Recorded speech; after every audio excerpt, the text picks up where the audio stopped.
And here we go. No. Alright, so we are back now. I got a little bit of a meal in the oven. It'll be done in about, what, 10, 12 minutes or something like that.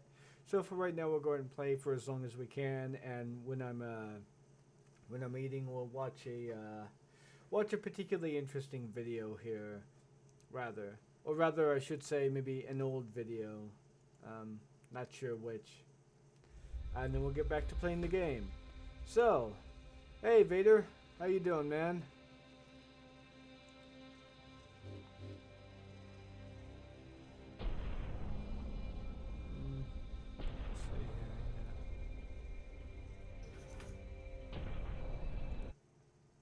Go ahead and bring this so I can get more light in my face, and there we go. Oops, nope.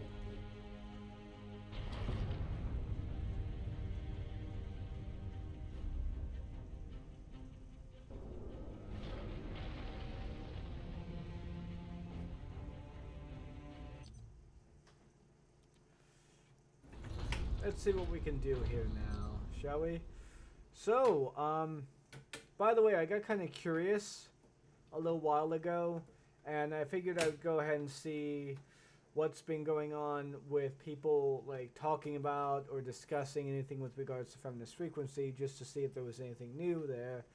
And apparently a video came across my feed while searching for that, and it seems like her videos are now being shown in college courses, which I asked the person what course he took and what video it was required viewing, and I'm not entirely too sure which one it was, so he hasn't gotten back to me on that. But yeah, it's a little bit disconcerting that anachronistic, like, that her anachronistic responses, sorry about that, just measuring how far this is from my face, that her anachronistic examples and analysis is being used in the discussion of video game content, particularly with regards to tropes, because I don't know if all of you remember her or remember the types of criticism she was espousing, but for the most part wasn't very good. You know, and it's funny too because I remember her giving criticisms of the Powerpuff Girls back in the day when she talked about a little bit about femme fatale and the straw feminist, which if you actually like look at her examples, not only just the one of the Powerpuff Girls but also the straw feminist, all of her examples involving the straw feminists together, like what she's doing there is that she's conflating the straw feminist trope with that of the fake feminist trope. If you are injured, return to your quarters. The machine god will watch over you. Yeah, and what I mean by that is that usually the fake feminist trope is juxtaposed by something called the real feminist, which in reality is like, okay, you have a feminist or a so-called feminist attempting to utilize or say this is a female or rhetoric with regards to feminist meanings that are meant to, in some fashion or another,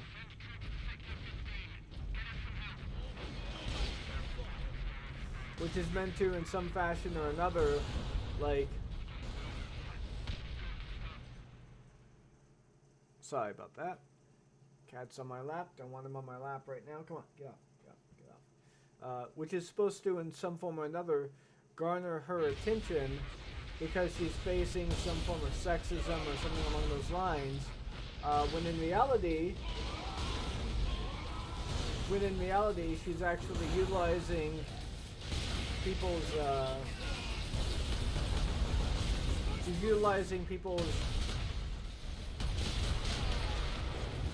sentiments and ideas and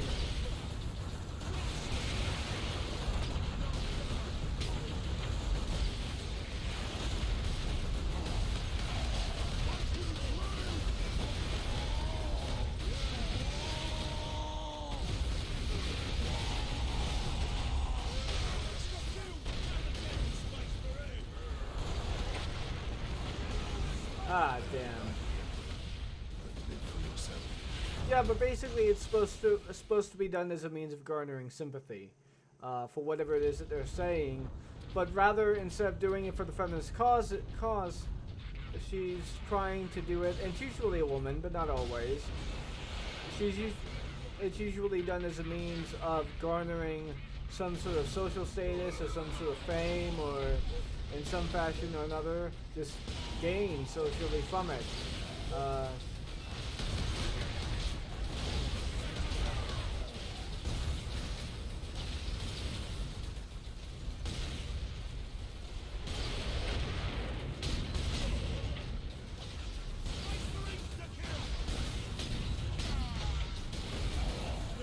you know.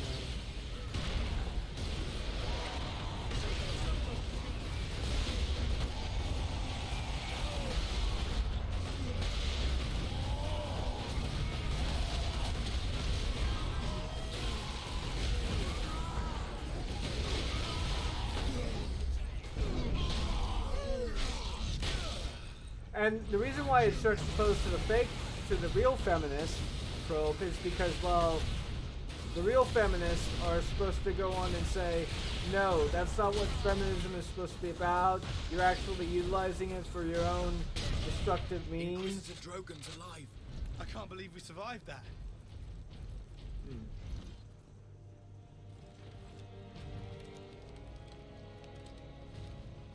Inquisitor, your wound is slowing us down. I can manage. Brothers, take him to the Valkyries. I will draw the orcs off and meet you there. Give the power source to the sergeant then, Captain. No, Drogon. The orc chieftain wanted the power source. When his orcs see I possess it, not you, they will follow me. Move out. My bad. There we go. So yeah, whenever you see that video, always remember that what her route to examples the and what rally she's point, complaining Guardsman? about Bastion aren't Primus is that way, conducive to the intro, if you would. Which is a little bit sad, to be perfectly honest, because the trope of the straw feminist is kind of used in a sense to like point out that there are really huge radfins there. But I think that the reason why it is that Nita Sarkeesian took issue with it was the fact that, well, she's kind of a radfin. And I say that primarily because, well, you know, her sources of inspiration are people like Andrea Dworkin, what was it, Gail Dines, and all kinds of other radfins, which, if we're all being perfectly honest, don't really represent feminism or feminist principles very well. And let me check to see if my food's done real quick.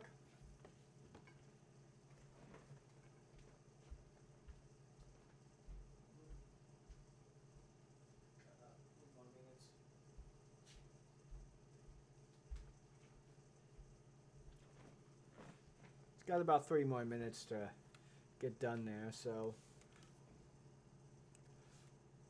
yeah.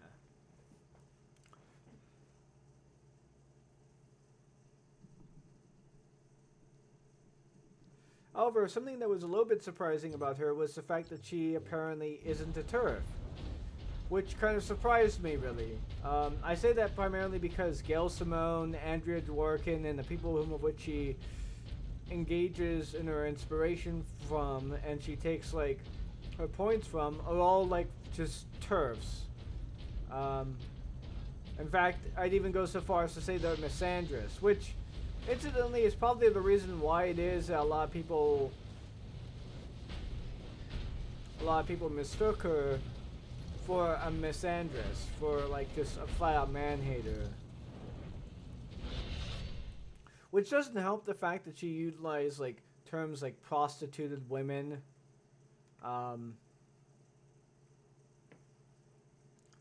in reference to refer to sex workers, and all sorts of Knock over some orc nests. problematic language, I guess you might say. So yeah.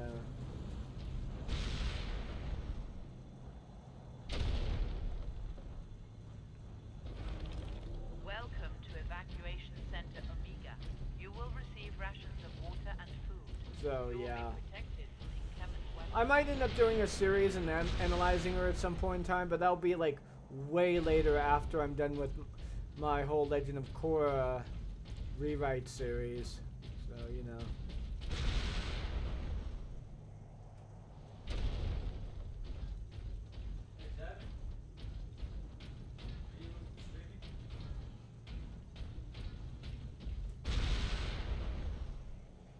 It's a fight!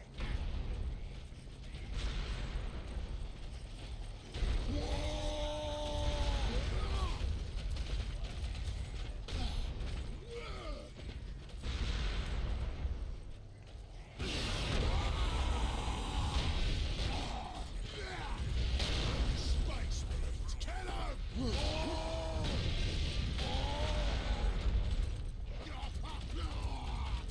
So, yeah.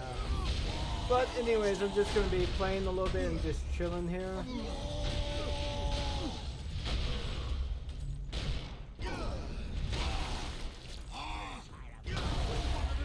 Seeing how far I can get here. And, like I said, I'll watch a video. So, you know.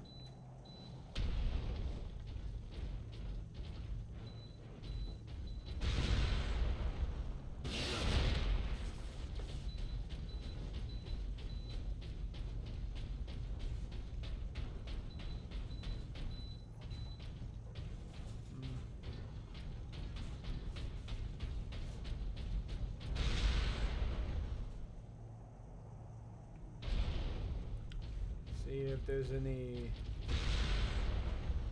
servitor scores there. But yeah. I do kind of find it interesting how popular and omnipresent she was, though. In the internet space. And how it is that her videos, by and large, sort of helped to radicalize quite a few people. Primarily because her criticisms were very piss poor. You know, she conflated any and all criticisms of her as being, well, an example of harassment or misogyny. Oh. Yeah. Food's done. Got a sausage.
get something to drink here.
So, now that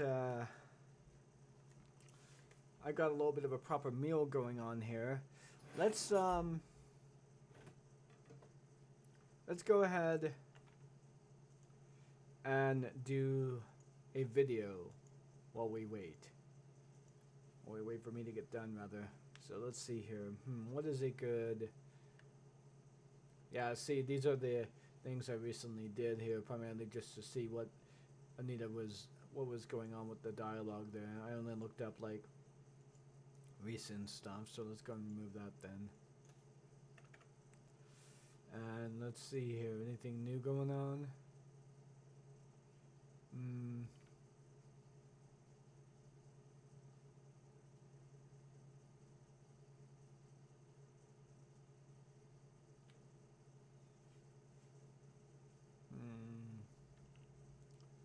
Yeah.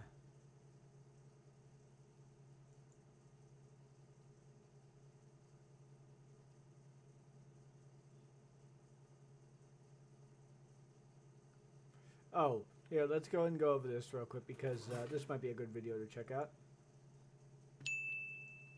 What are we talking about? We're gonna watch a thing on conversion therapy. I think it won, so let's watch conversion therapy.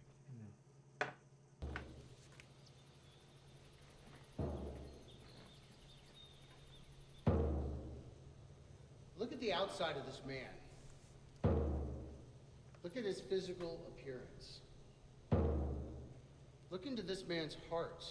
For the record, conversion therapy I view as torture. Nothing short of it, really. I mean, the entirety of the idea is to put forth physical and psychological trauma to an individual if they have urges that are homosexual in nature. And it's like, that's pretty much torture. Look into his soul. Now look more deeply. I feel this emptiness inside me every time I look into the mirror. The impulse I want to do is just punch that mirror because I can see my fucking parents in the background just staring at me and doing nothing as I've gone through this my entire fucking life. And I want to scream, what the fuck is your problem? Where were you? Why did you leave me here?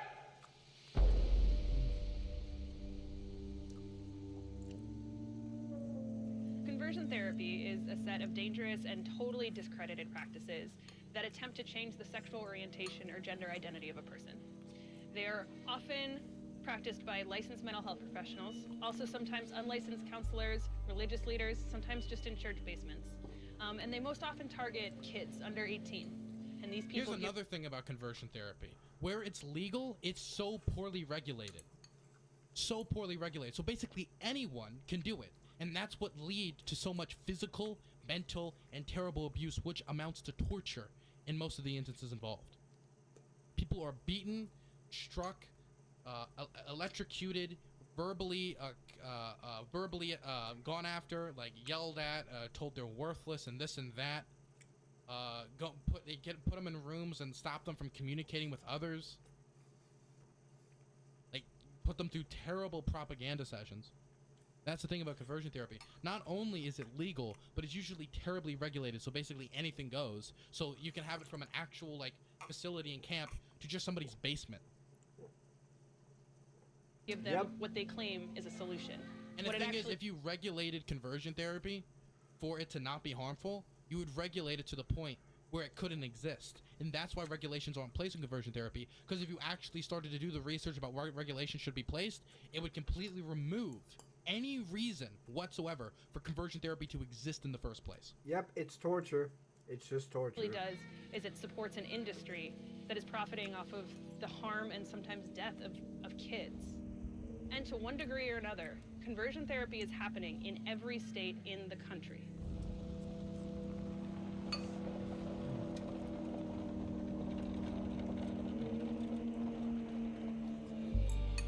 What is your greatest fear this weekend? Of letting people down. And myself. What is your greatest fear this weekend? My greatest fear, just not being present and not being here, doing what God wants me to do. What is your greatest fear this weekend? My greatest fear is that I will leave without having touched someone else's life.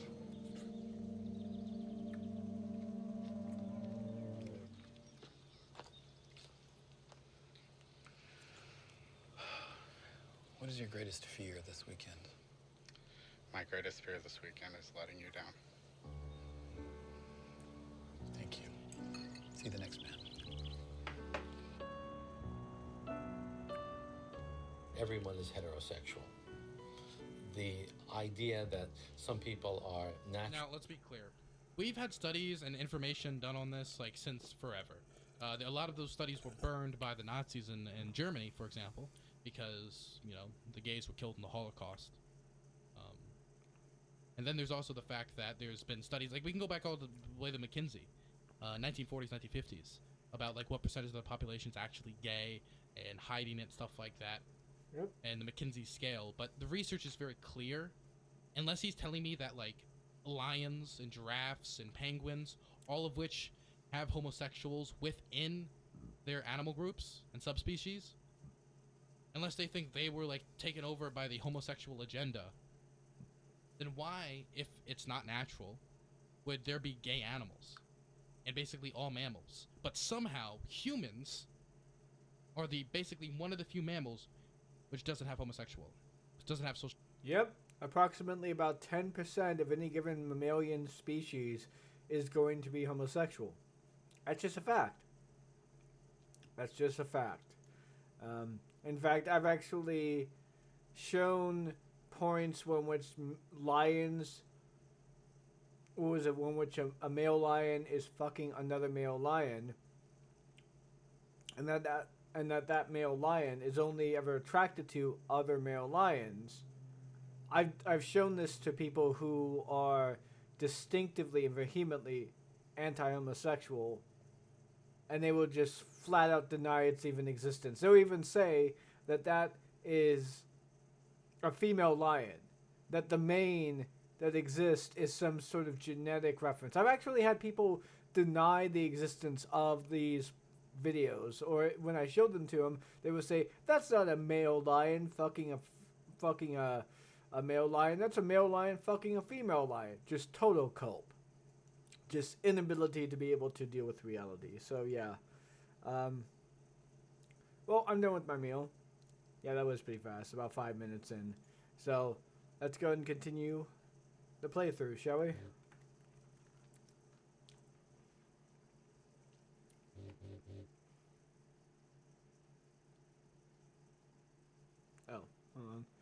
Gotta put some more light on me here.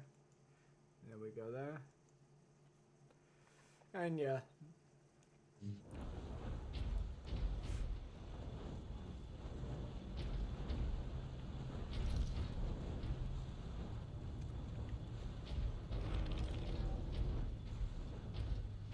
Whatever you're doing, Captain, keep at it. The Greenskins are swarming your way, leaving our path open. Oh. Here we go. I was wondering if there was a, another one of these here. To Lord Sharp, the weapon is working. Integrating the power source makes this weapon far more devastating to the alien biology than I'd envisioned.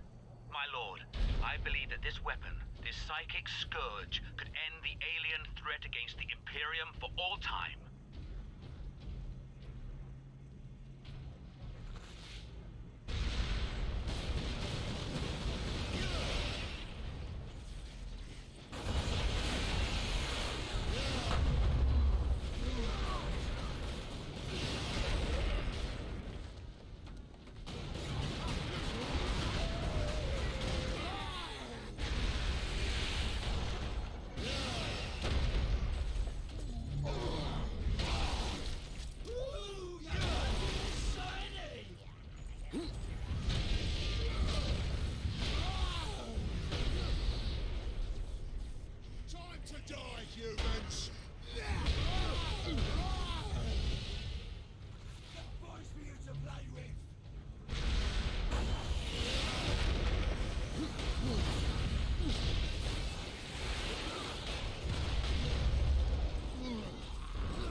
Well, that was pretty fun.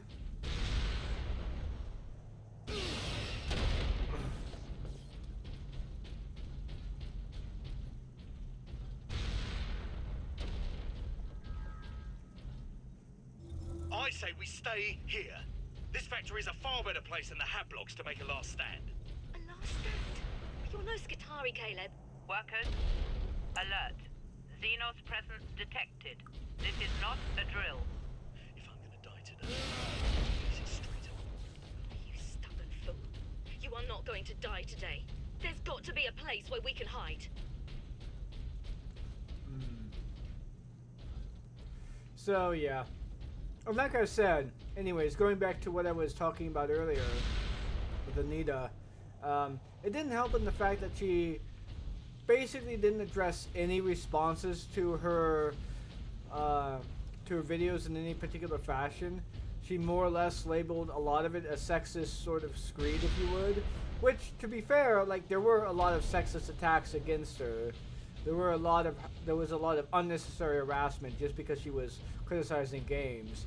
But honestly, she wielded that, as well as her critics, as well as her defenders, I should say, as like a get out of jail free card from being able to address any legitimate criticism that she has. Even to this very day, if you were to talk to people about like legitimate criticisms of Anita, like saying that I have some legit criticisms of Anita, she like does anachronistic, and now her examples are anachronistic in nature, meaning that she takes them out of context and puts them in a context that she like is not applicable in any particular fashion.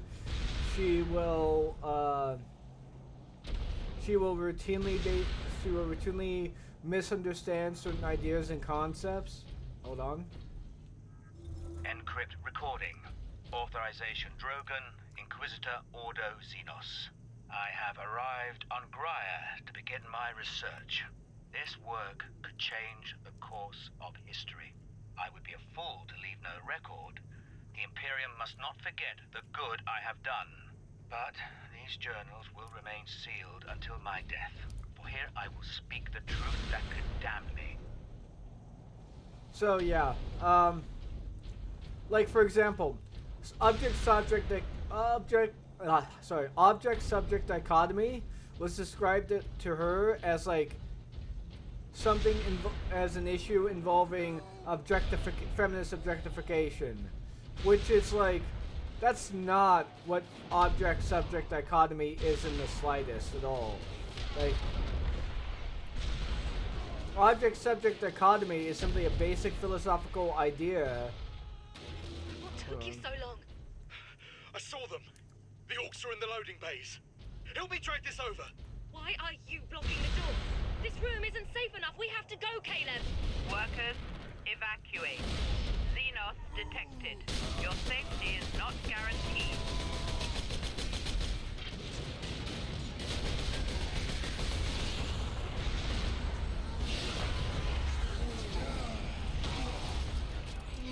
It's a basic idea in philosophy that's supposed to tell you how it is that we achieve objectivity. Like humans are subjects, and only through an object of our analysis is achieved, you know, in between what we view versus what it is that we're trying to analyze, can we achieve objectivity. It's a basic idea. We owe you our lives. I am an instrument of the Emperor's will, Trooper. Now indicate to me the nearest concentration of orcs. Aye, my lord. Master's Plaza is just past this hab complex. It is swarming with the beasts. Not for long. Yeah, so, you know, I mean, that's like saying that object permanence is the idea that feminist or what was it? No. Yeah, it was the idea that female oppression is permanent within society until one engages in a sort of revolution of gender norms. It's like, wait a second, that's not object permanence at all.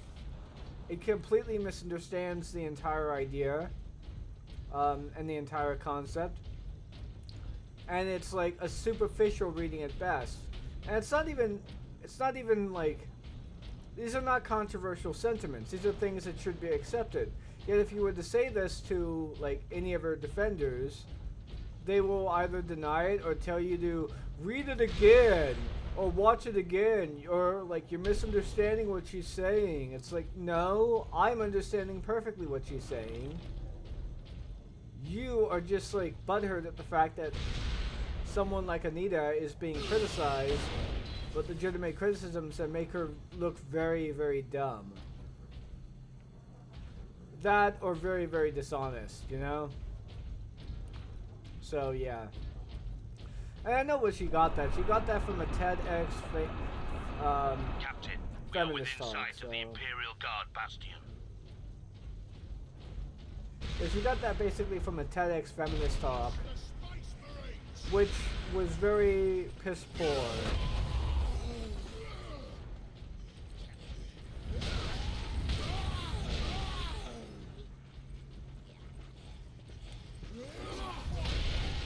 So, yeah.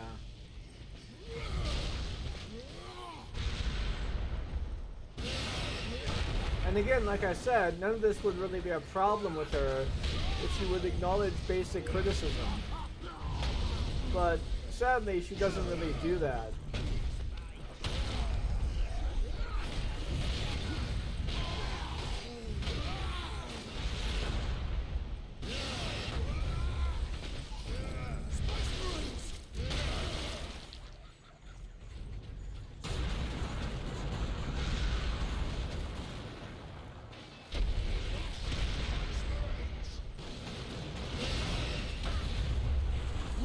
So, you know.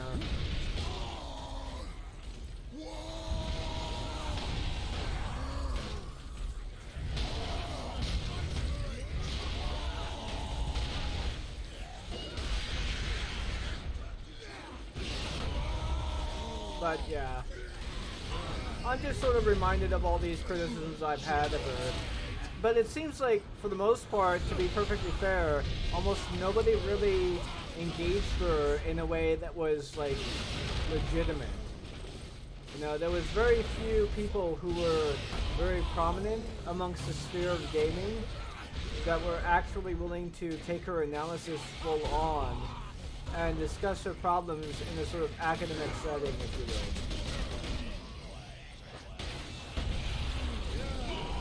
Which makes a bit of sense.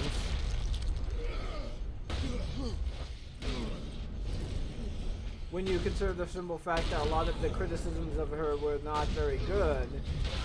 But, you know, even those mild criticisms of her would be brushed off either by her, in the sense that she wouldn't even address them,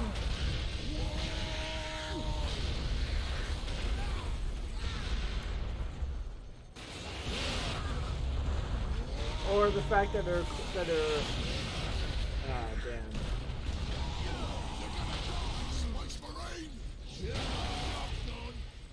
or the fact that her critics just wouldn't, I mean, that her defenders just wouldn't acknowledge any kind of criticisms whatsoever. So, you know.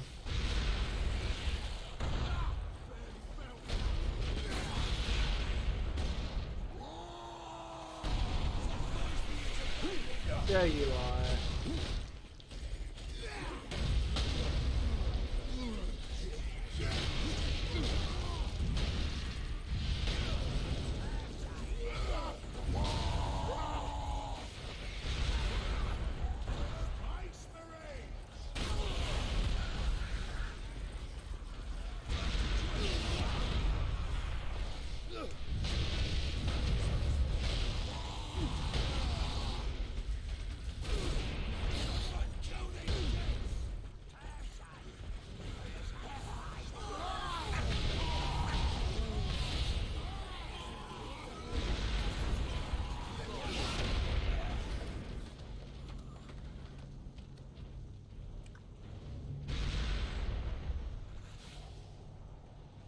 So, yeah.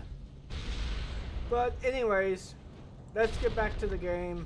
Enough talking about her, because, let's be perfectly honest, Anita really isn't all that relevant. At least not anymore. I mean, her ideas are still relevant, so they're still worth picking apart, but she herself isn't really all that much worth relevant beyond me voicing these little points here and there. So, yeah. But it is a bit of a I will say this, by the way, and end it on this. I will say this, that when it comes down to it, it was really annoying having to deal with people saying that, but you disagree with the harassment, right? It's like, the fact that I even have to even bring it up, in that, yes, of course I disagree with harassment, or the fact that this stuff is constantly being brought up as a means to deflect whatever criticisms you might have, is extremely, like, annoying, not helping the dialogue, and would not even allow for any kind of worthwhile criticisms of her. Which is why it is that she's like allowed to be perpetually wrong. And I guess that's one of the reasons why it is some people seem to think that her ideas are academic in nature, which they're not. Like, if you fail to like understand basic concepts like object-subject dichotomy and reinterpret that that phrasing as like out of fuel. Seems fairly arbitrary. And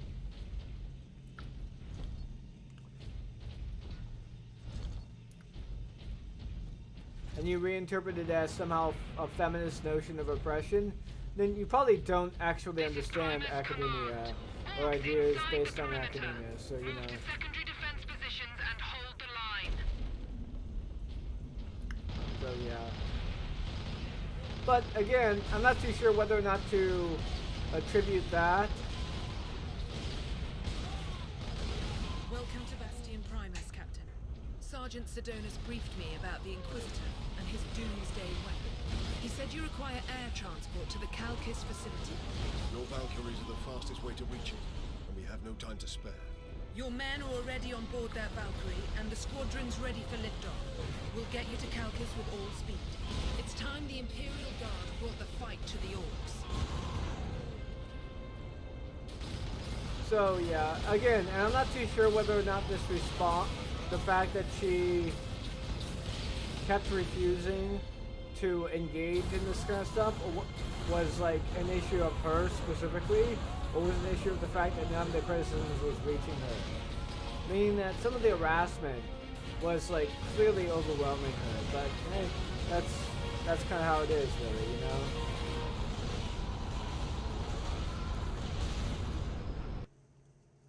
And if that they are... Pilots, this is Lieutenant Mira aboard Valkyrie 1. Look sharp, all cries inbound. Captain Titus, I need a gunner to man the heavy bolter.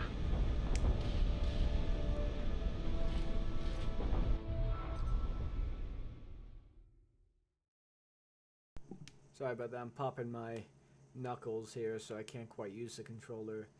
But yeah, so yeah, that's really all I wanted to say about her. Anyways, didn't mean to dedicate so much of the stream to her at all, just wanted to get my quick thoughts there. Here they come, starboard side.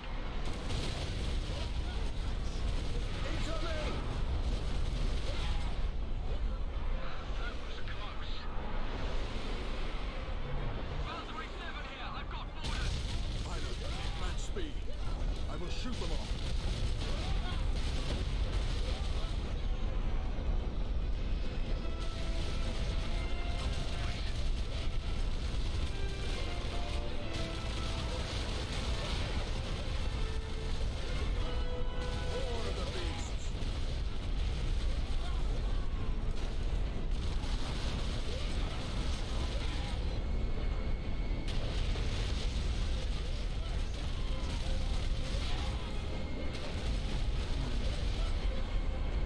Now this is a very different mode, honestly.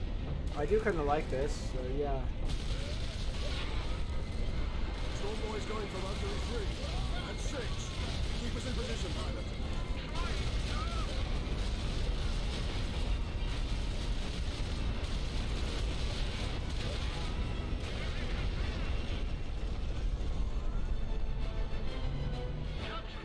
Starboard side. Orc ship coming up. Kill this Space Marine! They're right behind us.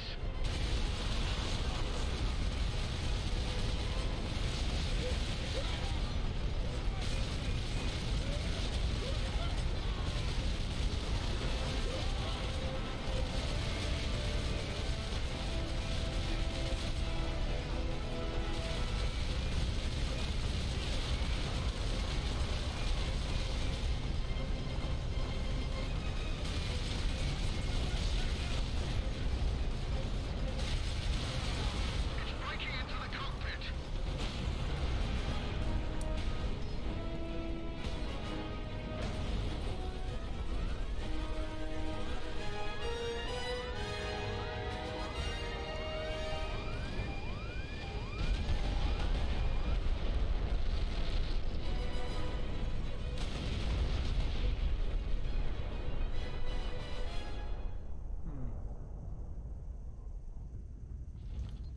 Well, Come in, Lieutenant. Valkyrie 2 is down. I require immediate transport. We're on approach, Captain.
damn. martyrs is the seed of the Imperium.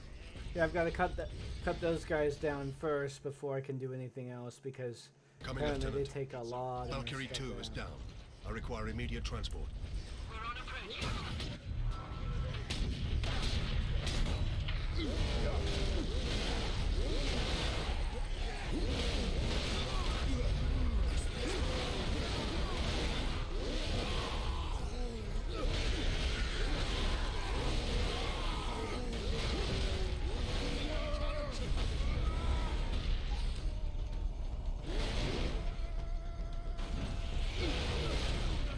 Only in God death damn. does duty end.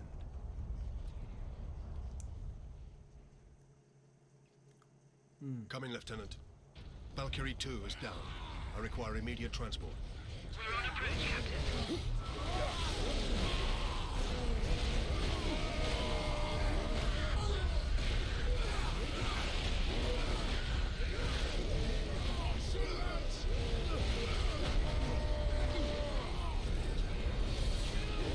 Better crippled in body than corrupt in mind. Okay, so I've got to go ahead and lure them over to where I'm at Coming, outside of Lieutenant. the. Valkyrie 2 is down. I require immediate transport. There we go.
Alright, there we go.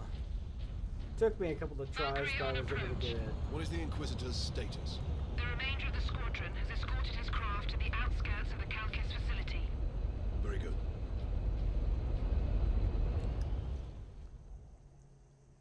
Farewell, Captain. I must return to base. Those damned Orc flyers cost me too many good men and too many gunships. We'll be hard-pressed to defend the outpost. Thank you. And good luck, Lieutenant. Where is it? The device is secure. What are you waiting for then? Further delay is intolerable. Inquisitor, are you all right? Yes. Come. There's no time to waste.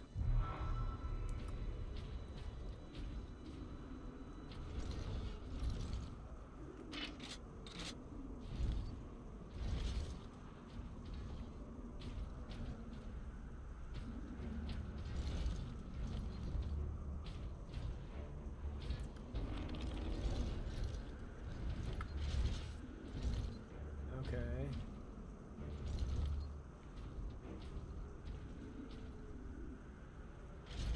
Goods launcher. Okay. What, I can't pick up the axe here? There we go, yeah. That's just what I wanted now. Apparently this thing is very touchy with positioning, I guess.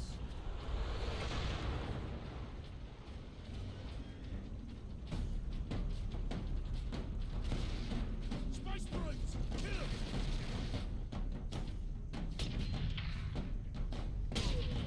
There we go.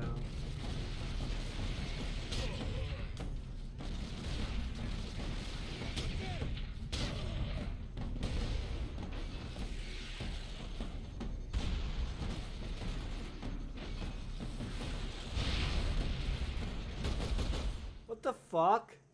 I did not choose that weapon. Hold on. Farewell, Captain. I must return to base. Those damned Orc flyers cost me too many good men and too Yeah, many melted gunships. gun. We'll be hard pressed to defend the outpost. Thank you. And good luck, Lieutenant. Where is it? The device is secure. What are you waiting for then? Further delay is intolerable. Inquisitor, are you all right? Yes. Come. There's no time to waste. Come on. There we go, man. This thing is touchy as shit. Okay, then.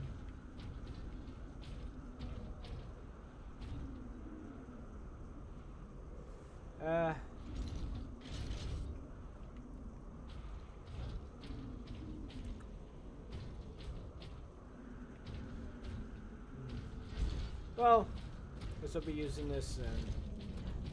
At least until I can get that long range melter gun. So.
So yeah, hopefully I can get some good stuff out of this real quick, but otherwise, I guess we're all kind of fucked. Oh, speaking of all kind of fucked, well, seems like the Build Back Better Act isn't exactly going to be going through anytime soon, at least not to a satisfactory degree. It's been watered down so fucking much to the point when it's like, it's basically useless now, which really does suck. So, ooh, nice. Benjamin, I feel like I'm leaving breadcrumbs for you to follow. We can't wait for you here. The shift group left without us. The whole idea was safety in numbers, but they didn't bother to wait. This hab block's completely looted. We're heading for evacuation center Epsilon. Look for us there. Be careful, Ben. I gotta floss. This stuff between my teeth is kind of bothering me. Hold on.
I was wondering why you're standing over that bridge.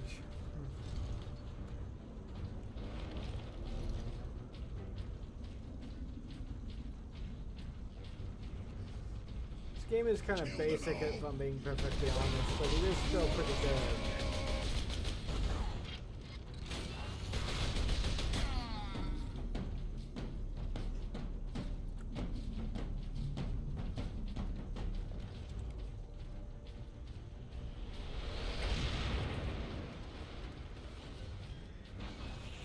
More of them! Dispatch them quickly! We must hurry! Space Marines to kill!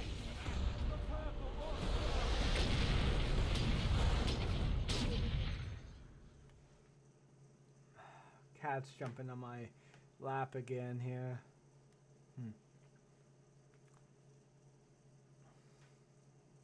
Get him nice and situated. Alright, there we go. He's on my lap now.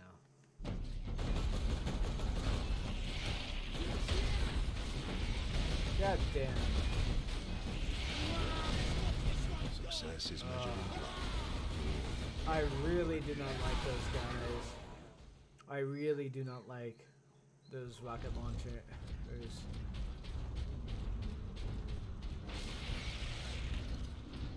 More of them! Dispatch them quickly! We must hurry! Space Marines, kill them!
There we go.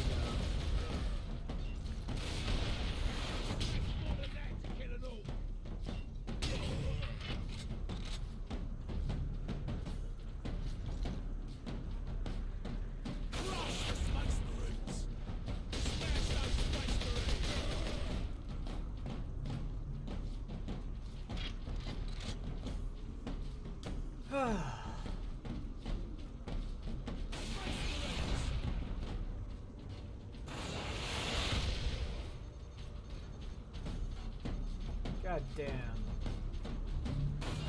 Humans to kill, or charge.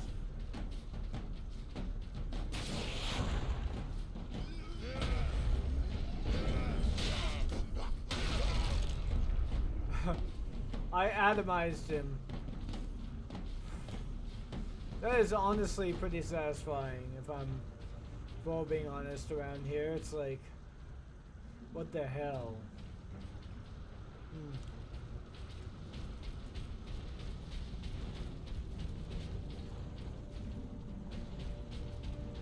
So, yeah.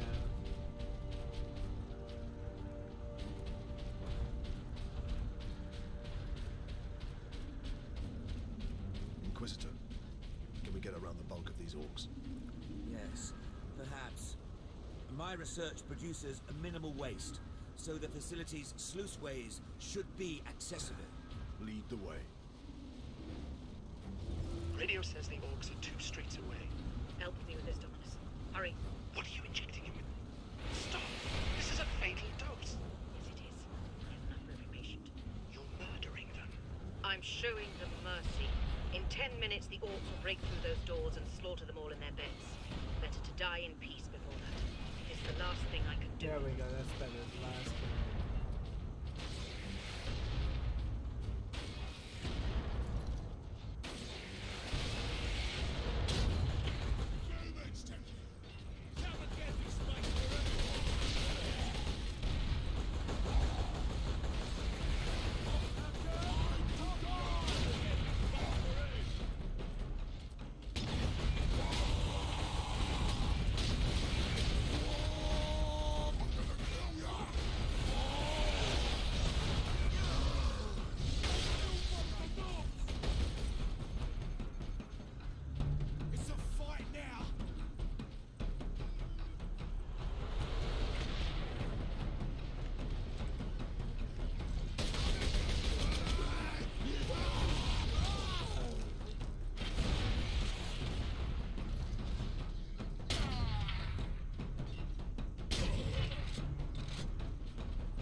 Over here.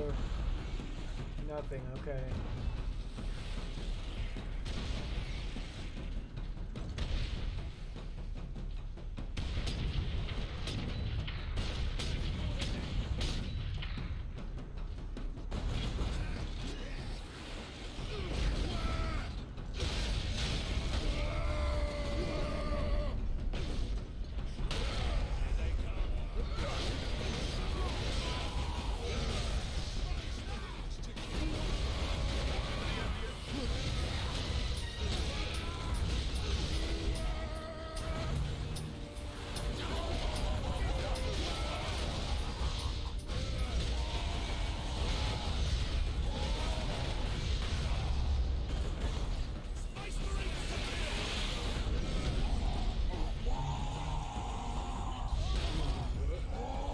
Hey Vader, what's up, man?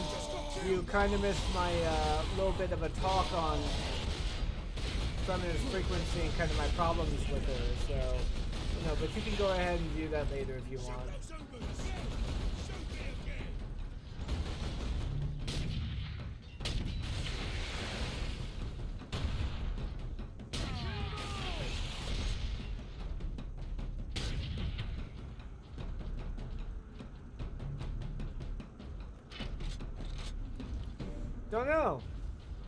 Don't know what happened to Leandros. I mean, you know, he's right here for the moment, but I'm not too sure what's gonna be coming up in the sequel. So you know.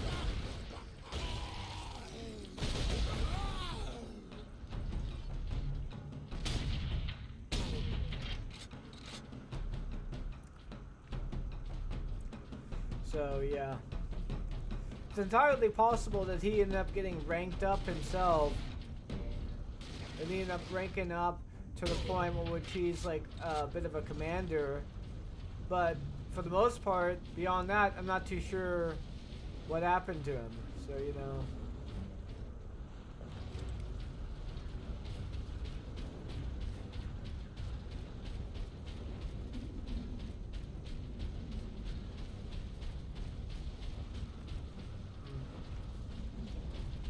So, yeah.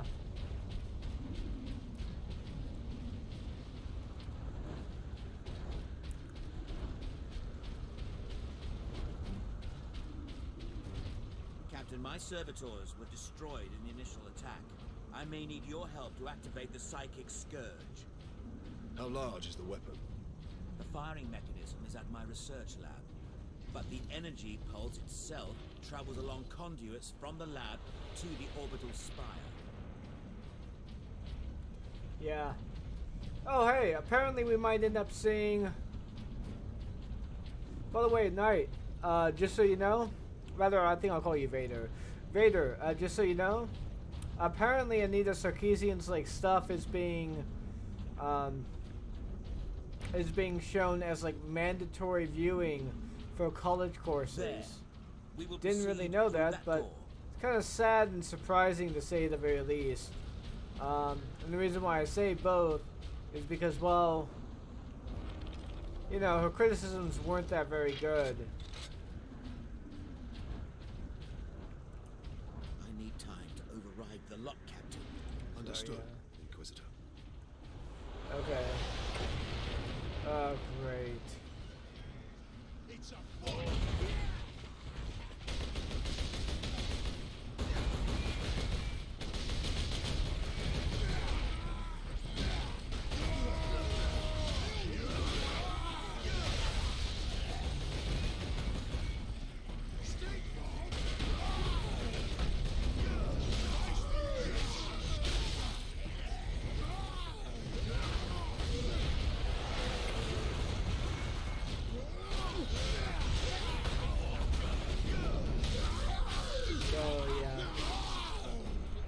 But anyways, you can see my thoughts fully, more or less.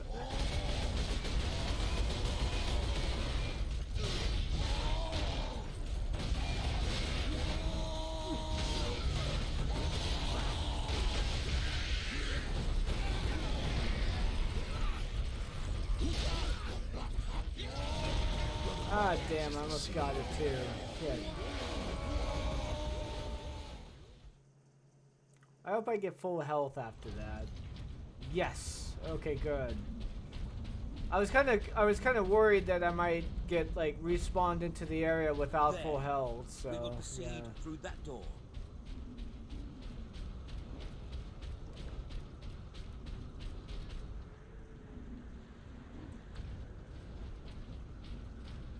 I need time to override the lock, Captain. Understood. Yeah, true in a lot of sense. I mean, I'll be perfectly honest, I didn't like how a lot of the feminine representations in games were akin to that of tokenism. But, you know, Anita's particular brand of criticism wasn't very good to begin with, so...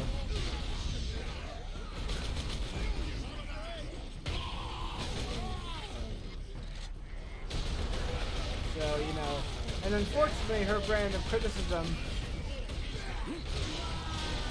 leaves a lot to be desired, especially like when it comes to her examples. Like her examples are fairly anachronistic in nature.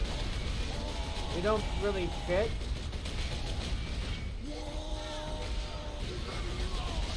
They don't really fit with the content that she...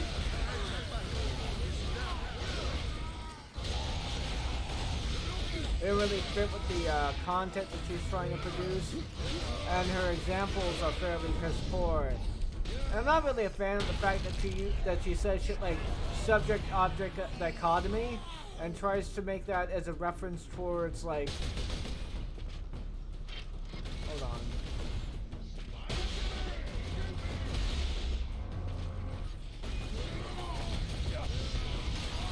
That she says like subject-object dichotomy, and then all of a sudden it's like, oh, because, you know, women are objects, you know, the player are subjects, whom of which act upon the woman and objects or something like that, you know, basically trying to make it a notion of feminist, of like female oppression in video games, which is like, that's not what subject-object dichotomy is really supposed to be about.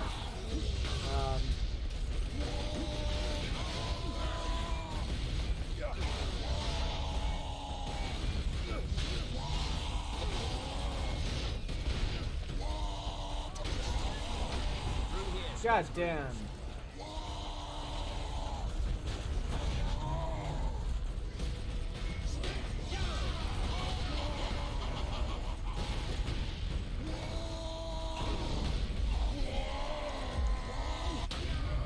Damn. It's worth doing. It's worth dying for.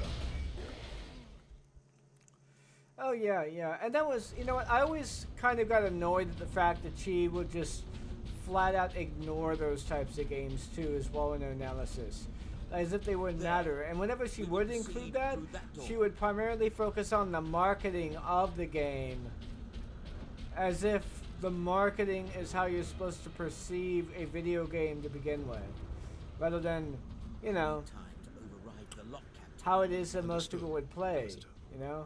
She focused on things like names like FemShap, which is like to indicate the female, feminist nature on that part. So, you know, as opposed to the fact that like a lot of gamers.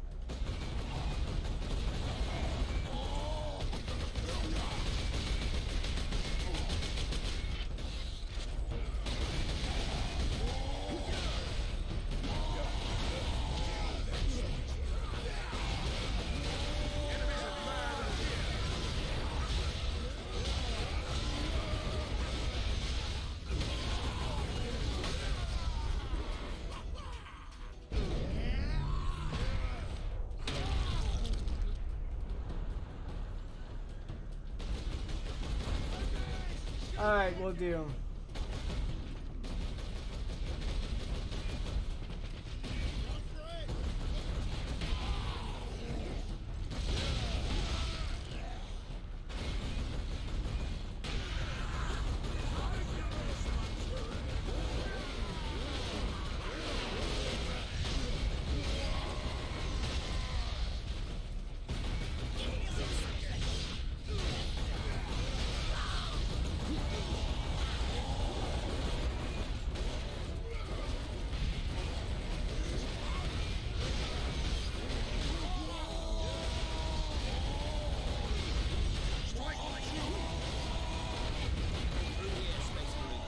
God damn.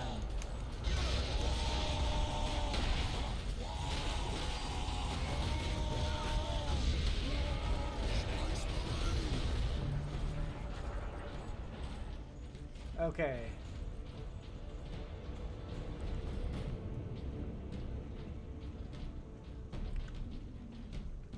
Alright, I'll do that from now on, so.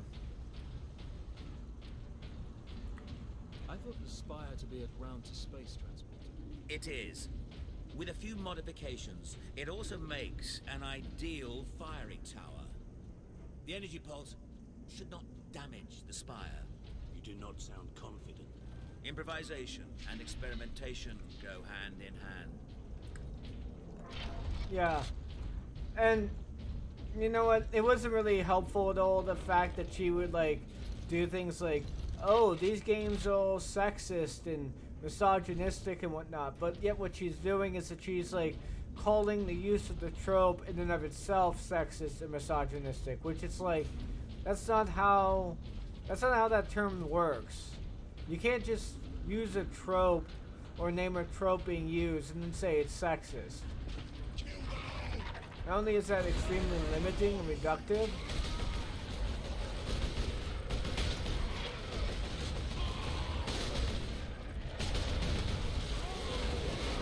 but it's also like fairly dishonest if you can say that. So, you know.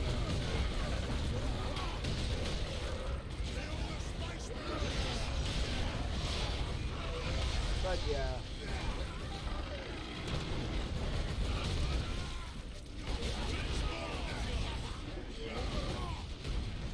Ah, damn, don't have any grenades.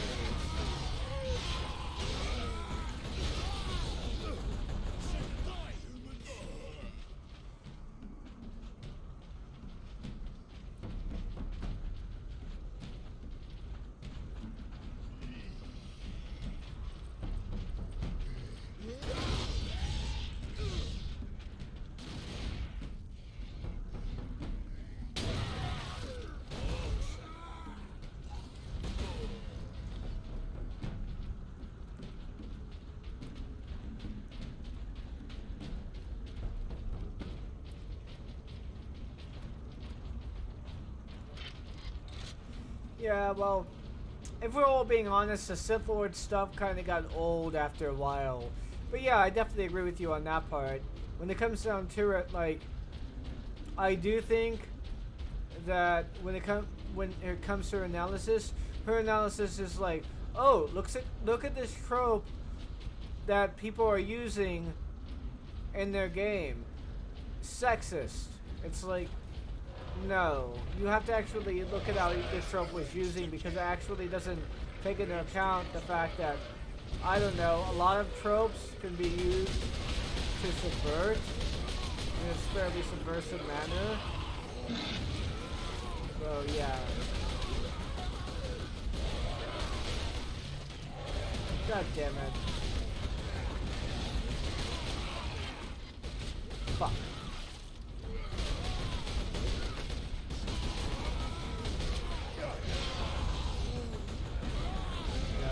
The fact that she so yeah. During the late 90s, early 2000s, Sarkeesian might have had a leg stand on with the whole sexism in games idea, but gaming self-reformed and treated women more maturely. I would argue that by and large that she, that even during those times, things were getting better in a large sense,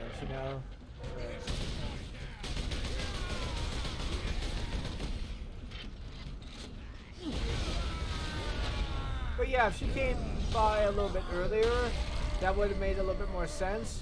But then again, of course, like if she came in the 90s, she wouldn't really have much of a leg to stand on at all, because most of the games required like the use of a premise as opposed to like the use of a full-on trope.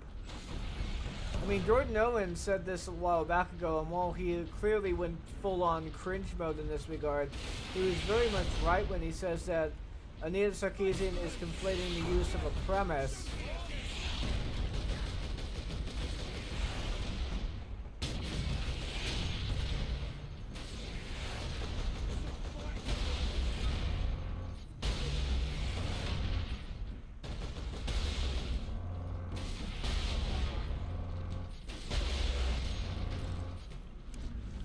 that she was conflating the use of a premise as opposed to an actual trope. Which it's like, early Mario games of like Nintendo, Super Nintendo, all that stuff, of Save the Princess from from Bowser. Those were the use of a premise, not a full-on trope. Which kind of annoys me at the fact that like those games are listed in the whole like, what was it, TV tropes page? Hold on. We're all going to die out here! You are an Imperial Guardsman. Start acting like one. But, Lieutenant! We're not dead yet, so do your bloody job and defend the line before they... Yeah. So, if she came out in the 90s, early 2000s, I think maybe early 2000s to mid 2000s, she would have probably had a bit of a point there. But, during when she came onto the scene, it was pretty obvious that things were getting better. And there were certain games that she took, really, which, like, were examples going against her core, such as Metroid, and somehow twisted it in her favor, without even acknowledging any of the points against her. So, yeah. It's a pretty good example. I mean, Mira, I would say, is a pretty damn good example of a good female character in a video game, So, yeah.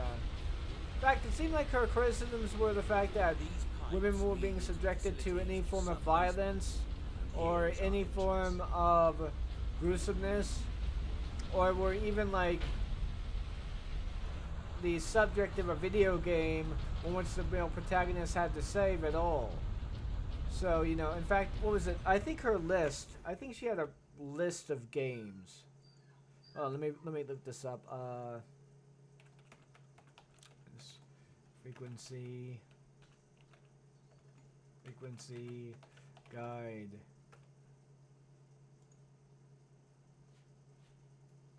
It was a specific guide that she created that was meant to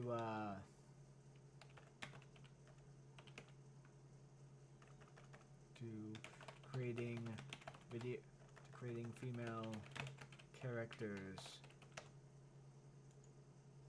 Ah, here we go. No, that's not quite what I was looking for.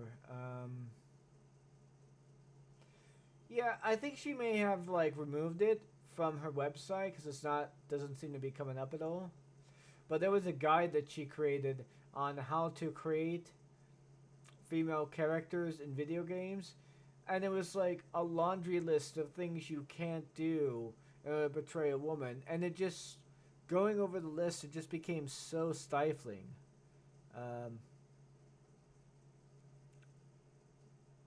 You know, and it makes you wonder, what was she trying to prove in this regard? Like, what was she trying to say about like how characters should be created? I can't find it. I'd have to actually look it up. I have to actually go through this stuff and go through a website and look it up. But yeah, it was something that was widely, routinely criticized. Oh, and the fact that her original idea for a female character, or for a character that doesn't throw the plot or whatever, is to basically copy Dishonored's plot, but replace the male with a female, and somehow have the monarchy abolish, have like the princess abolish the monarchy and institute a democracy. I mean, I'm sorry, but that's a trope in and of itself that's so lazy and it doesn't even make any sense. So, yeah. Which is funny because she actually did criticize Dishonored's plot, but it was a part of the plot that, like, made sense. You know, killing the female love interest while kidnapping the female daughter. Well, her thing was like, oh, I'm going to rescue myself, and I'm going to go ahead and, like, find out that there was a plot against to kidnap me and to take over my kingdom, and as a result, I'm going to go ahead and abolish the monarchy. That's not... Hey, Leandros, you having problems there? You having problems there, Leandros? Are you okay, man? You seem to be glitching out. Sorry. So, yeah.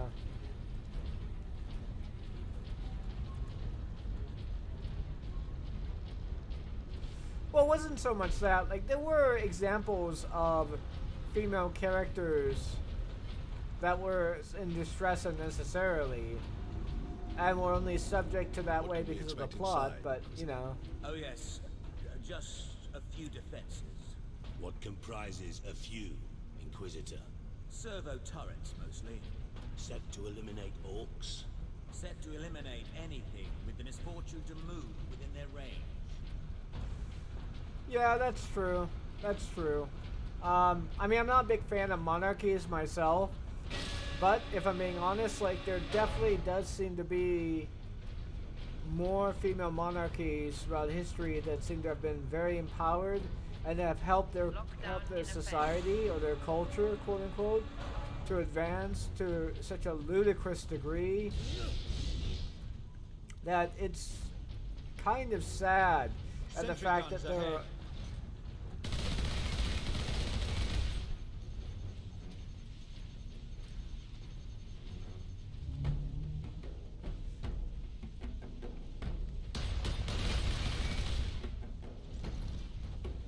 Alright, so...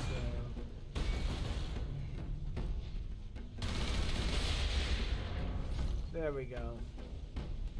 It's kind of sad that the fact that there aren't too many female presidents and there are more female monarchies throughout history that have been more beneficial towards women's liberation and goals or whatever than, well, than female presidents. So...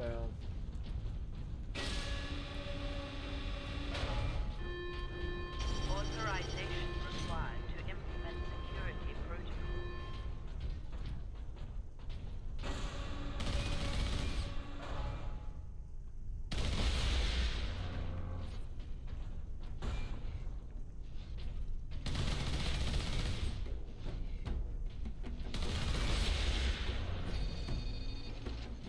launcher.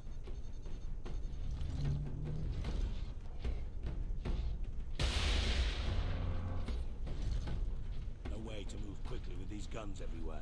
We need to shut them all down. But I can do that from the central security room. Then that is where we are headed.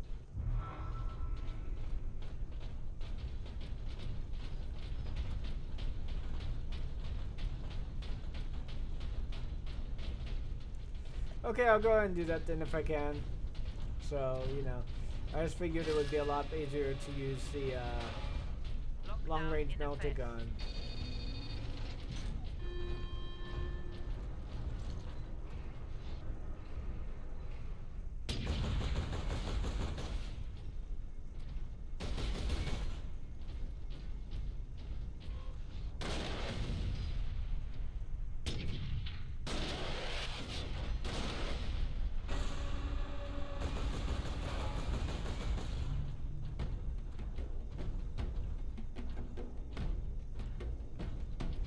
Yeah, it is, I know. And I know the reason why that is.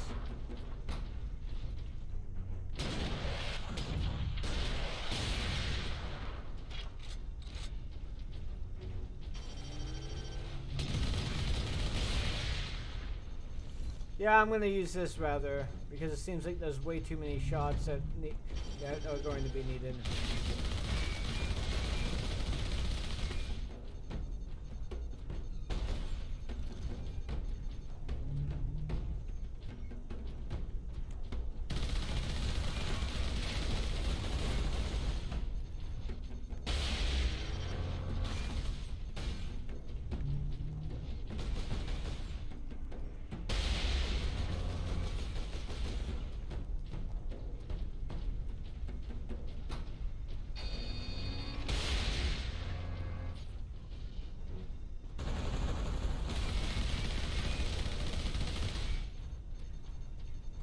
God damn. I don't know why it's not shooting at everyone else. That's a bit of an issue for me, so you know. There we go.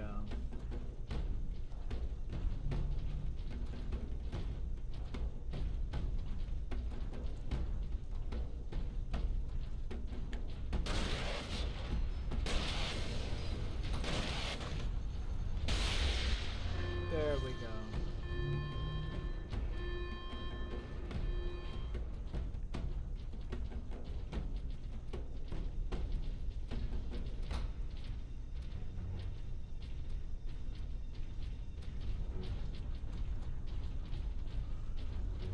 Huh.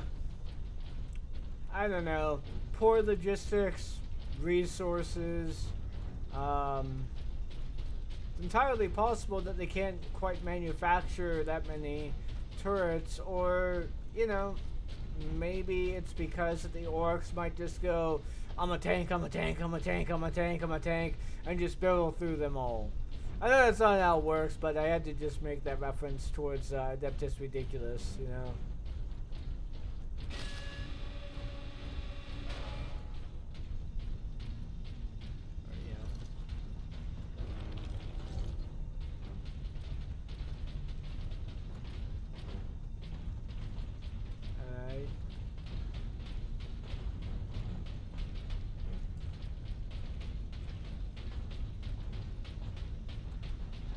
Authorization required to implement security.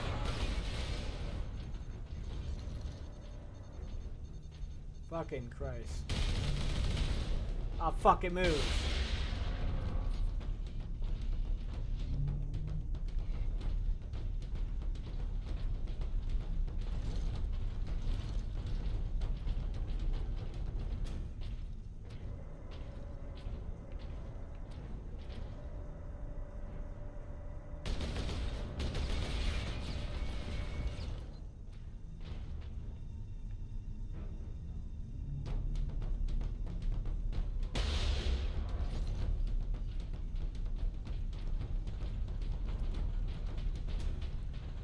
God damn, I hate moving turrets. Those are by far the worst. Hold on. Here we go. Orcs have thrown my duties into chaos. I only get distress calls now. The Xenos are here. The Haplok's on fire. And today, Transmechanic Alaric insisted I contact every single planetary defense outpost. 100 stations. He just didn't want to do it himself. None of the stations picked up. When I told him that, Alaric rushed off. No acknowledgement, no thanks. I suppose even an Orc invasion can't change some people.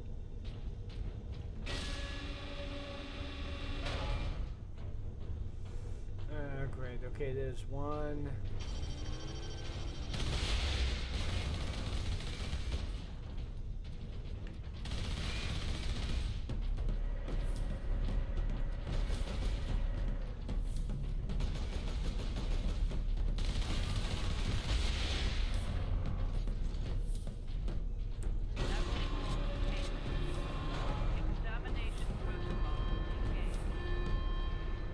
Ultramarines, the logic engine thinks we are escaped Xenos specimens. There is a control panel in the side room. Get me there, and I can shut it down.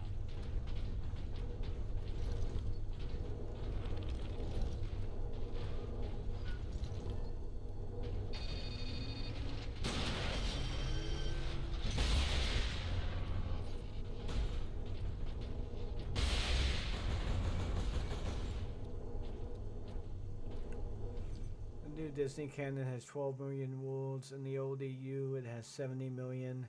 If the Imperium is Nazi Germany and Galactic Empire is the Galactic Empire is the Soviet Union. Nah, I mean, the Galactic Empire is still pretty much Nazi Germany, all things considered. I mean, if you looked throughout the lore, Star Wars had a huge thing about being, well, human supremacist, you know, very xenophobic, not interested in negotiation whatsoever. There were like efforts to repurpose worlds for resources, for resource extraction in such a way that would actually destroy the local populations and their cultures. Oh, fuck. Extermination protocols engaged.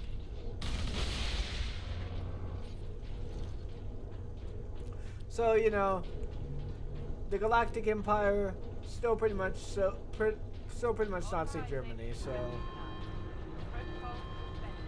The exit will open shortly, Captain. However, I'm afraid the servo turrets beyond this room remain prime.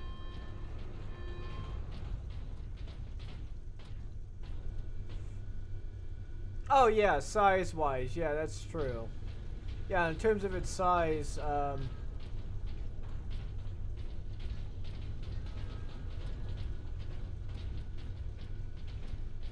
hold on. In terms of its size, it's much more reminiscent of the Soviet Union than anything else, so.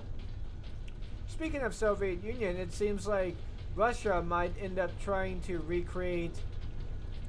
Hold on. Seems like Russia might be trying to recreate the old Soviet Union system, so you know.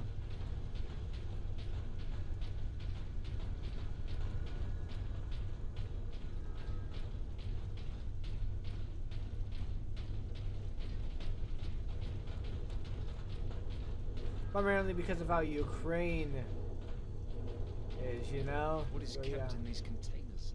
Specimens needed for my research. Specimens, cages, operating theaters. This place reeks of Xenos filth. That is the business of the Inquisition, Ultramarines. This way, Ultramarines. Hold on, I'm hearing there's something around here. I just don't know where it's at.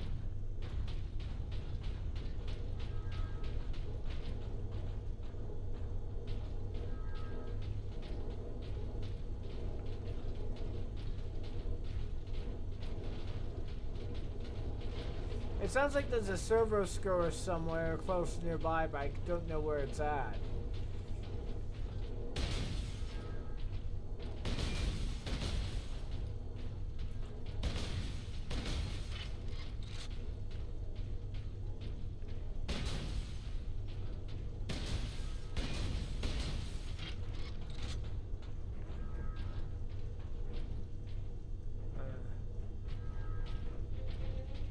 Sounds like it's close by, but I don't really know.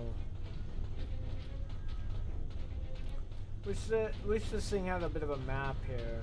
Hopefully there will be a map in the other one. So yeah.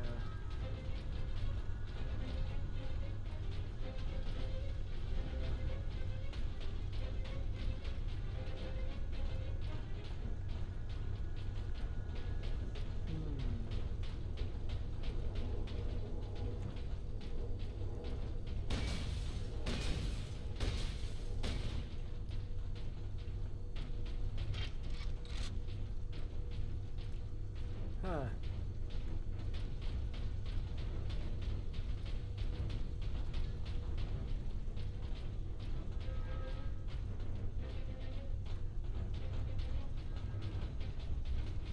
Let me...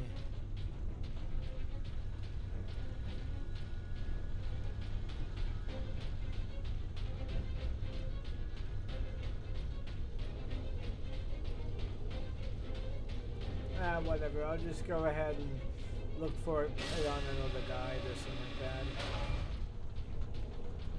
Really interesting going through this 100%. I mean, it's fun, but not that fun, so...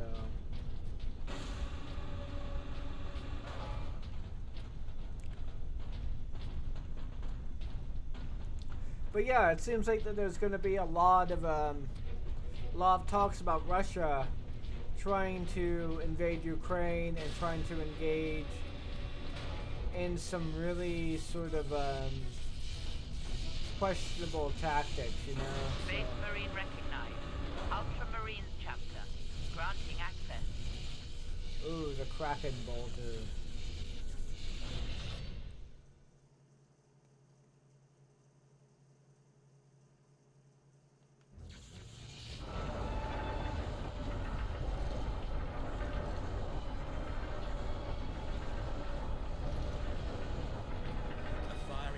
Still active. Excellent. If this is the firing core, Inquisitor, does it discharge through the whole facility? No, not precisely. The core actually raises to the rooftop of the facility. That is where the rest of the firing array is located.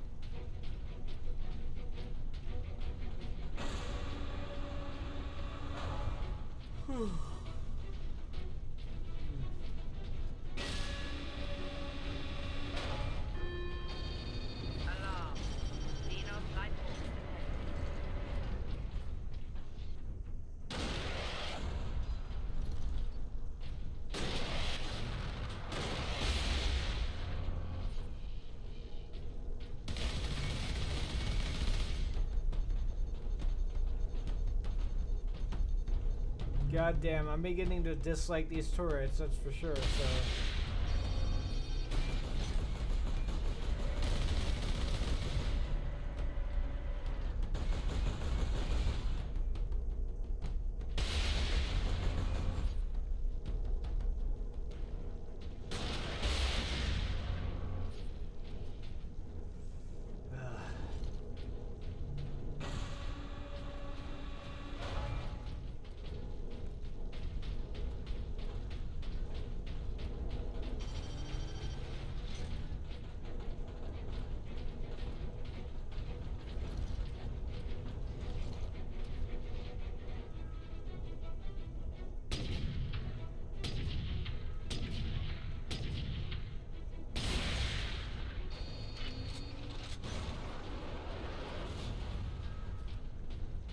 Ah, so that's what I was hearing then. The orcs broke into the temple. I couldn't move. I was plugged into my console. Then someone crashed into me, hard from behind. It was Transmechanic Alaric. He had an orc axe in his chest. He'd blocked the attack meant at me. The orc went berserk. He grabbed for me, but only caught my robe. I ripped free and ran. Alaric saved me. He died, saving me.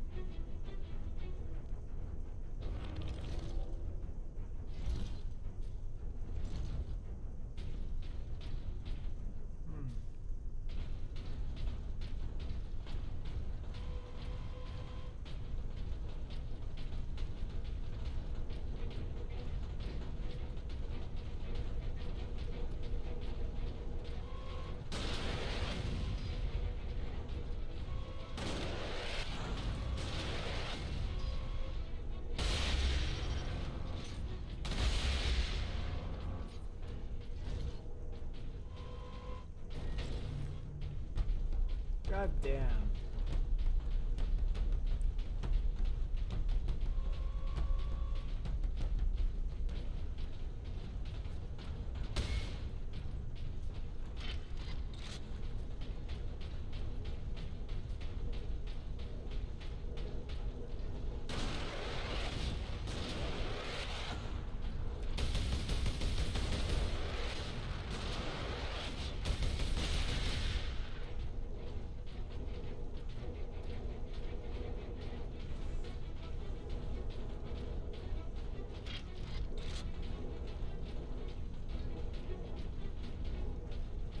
The regenerative powers of a space marine would come in real handy right about now, but unfortunately, that's not how the game mechanics work.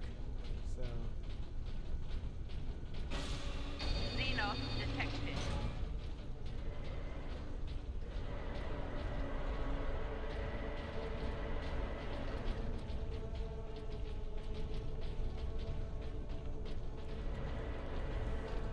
You should be able to switch your shoulder. Like, I don't get that.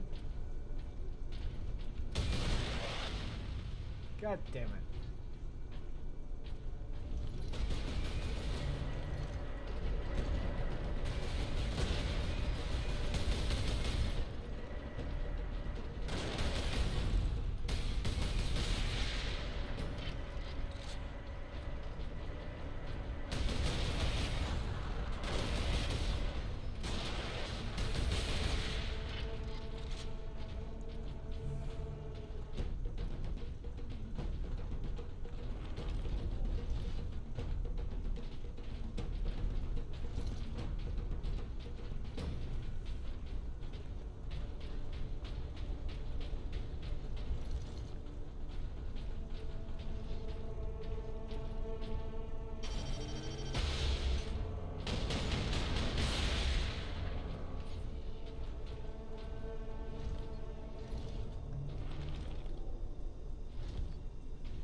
I didn't push that button.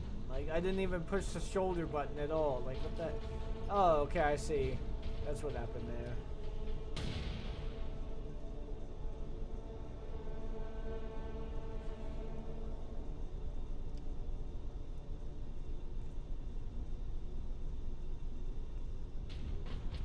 Yeah, okay. I get you. Not too sure where the Versus stuff came about, but if I'm being perfectly honest, I'm not really a big fan of them either. Like, I think they're cool in a sense of, well, this particular character from this universe went against this particular character from this universe.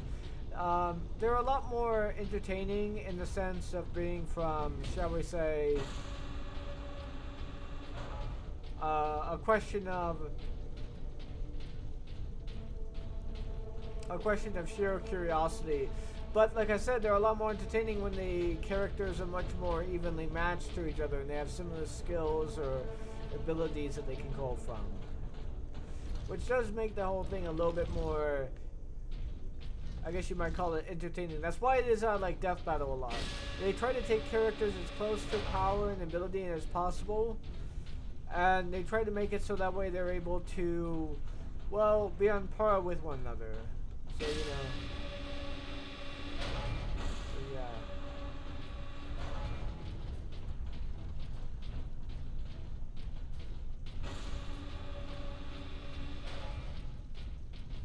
There.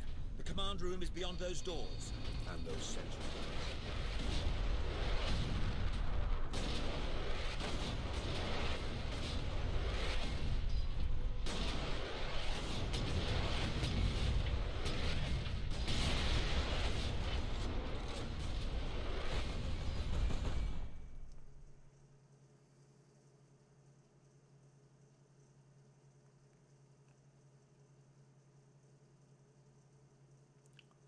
Yeah, that's true. That's true. In fact, I think my favorite. In fact, I think my favorite one of those would have to be when Gamza decided to go ahead and throw Darkseid into the 40K universe. You know.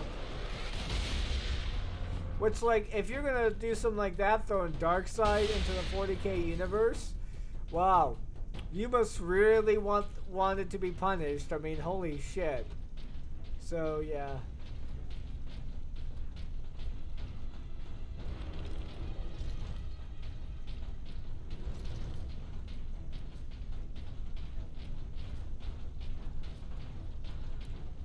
But I'm not exactly aware of what the 40k community or fan base really does with other characters of other universes. I know that it's like a bit of a meme saying that, oh, all 40k characters would like instantly get rid of or kill or some nonsense like that other characters from other universes, which I don't think is really the case because again, you got like Darkseid.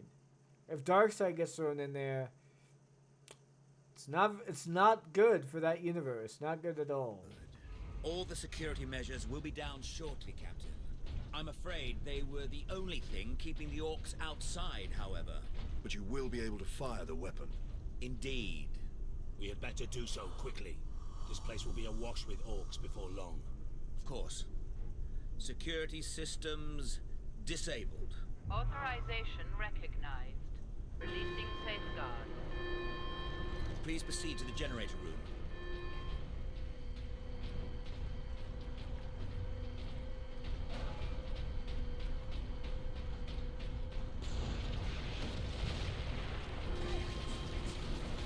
Here come the orcs.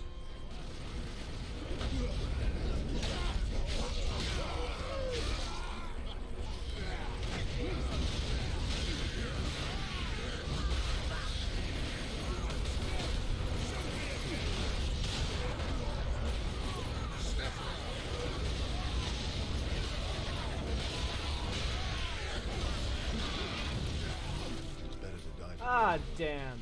Live for yourself. Did not see that coming.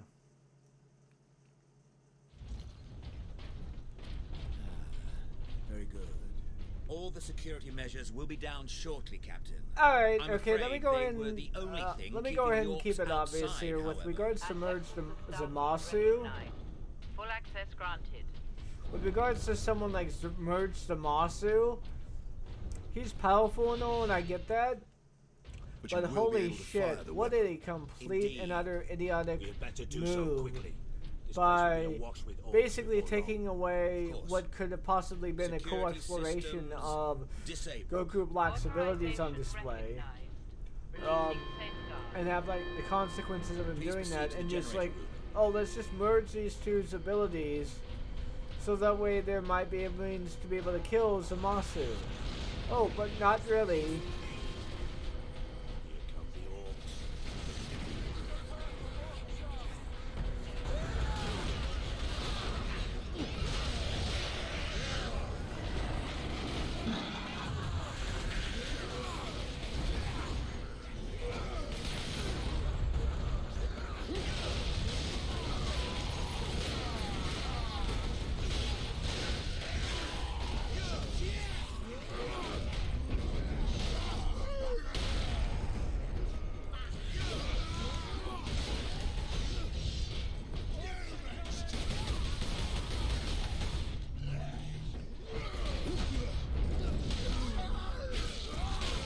There we go. Place the canister into his cradle inside the power core, Captain. Do we risk exposure again? Only if you drop the canister.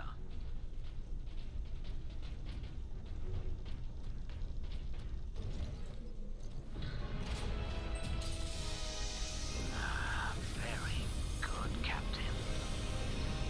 Your time carrying my power source is finally at an end.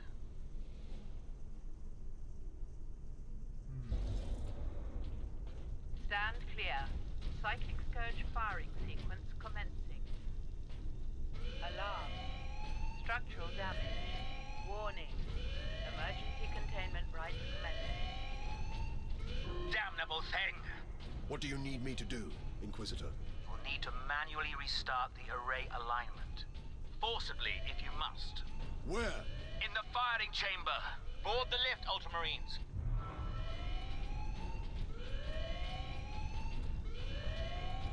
Ah, there we go. Yeah. And then when they killed Murtsamasu, oh, he didn't really stay dead because, you know, half of him is immortal. And as a result, he disinfected the world, and you know that old saying, rocks drop, everyone dies. So, yeah. Oh, hold on for a second.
Conduits to the firing tower.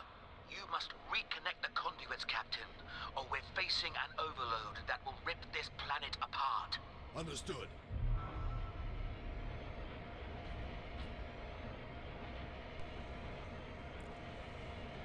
Yeah, you're right. When it comes down to it, though I kind of spoiled myself. So I kind of know how the plot is going to be going from here on out, but, you know. The chamber is infested. Clear it out. No mercy. So, yeah.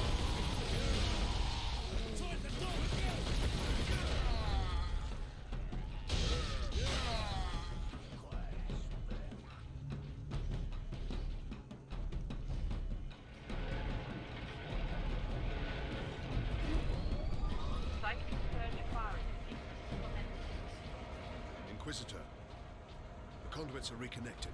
Now, proceed to the main control panel.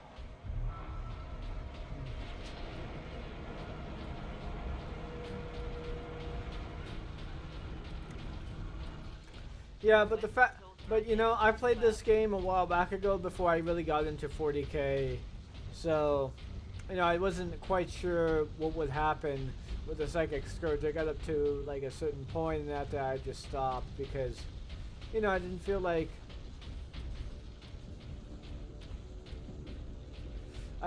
playing it all the way through. So, and now I am. Primary containment fixture disengaging. Firing sequence in progress. Oh, nice. Yeah, I see the symbolism here.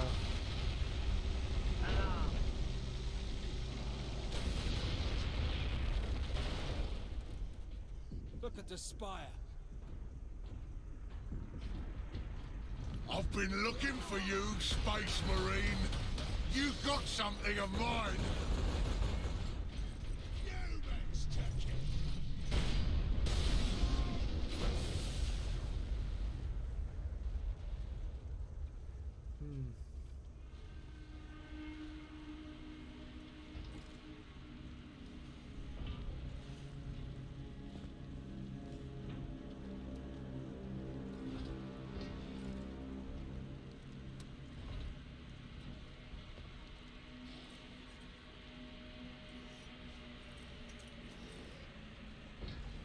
Why didn't it work?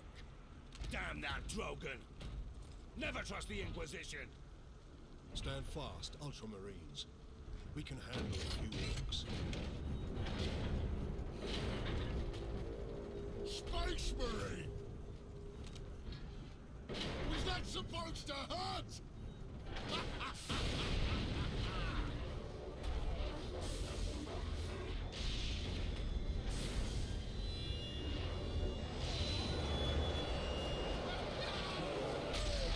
Chaos demons!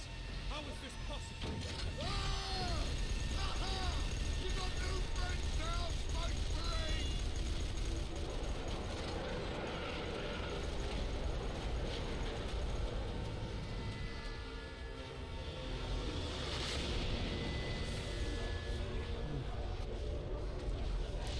Yeah, that would have been funny.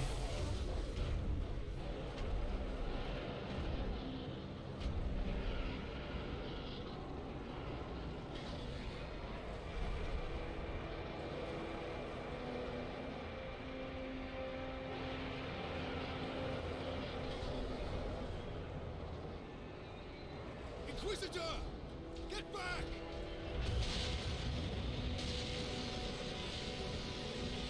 How heroic. Drogon!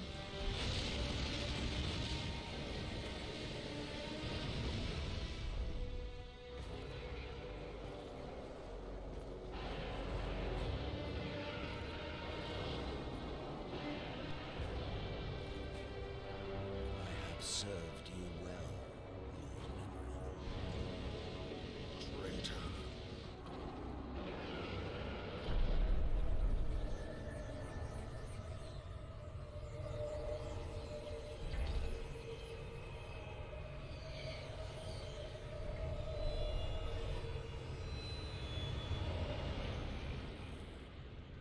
I see. My servant did all that I hoped and more.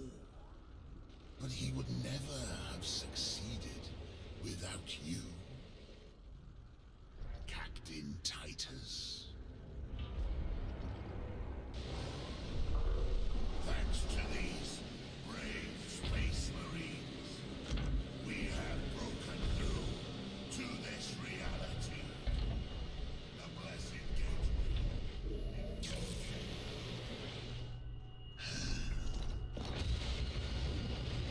Clever fool. You seem surprisingly able to resist my touch, Titus of the Ultramarines. And that of the war, which impressed my servant to no end. Ah, you think the Inquisitor a traitor, but Drogon has been dead since before you first met. You have been used by my puppet of flesh and bone.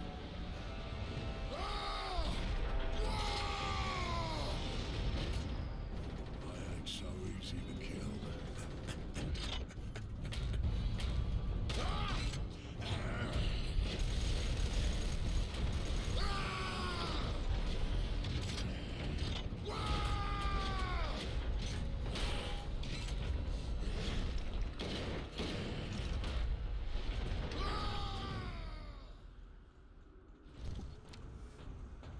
Well, Emperor, that was protect us. convenient. We need an exit.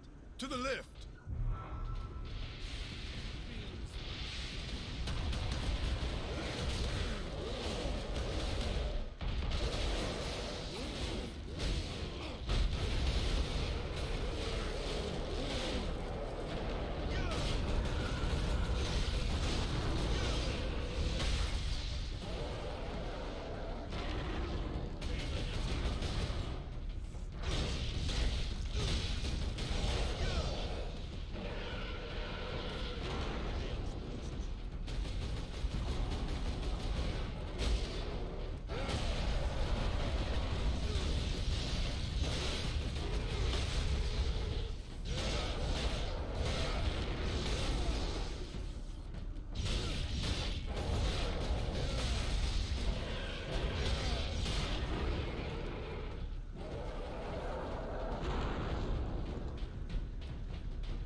Did that fiend speak truth?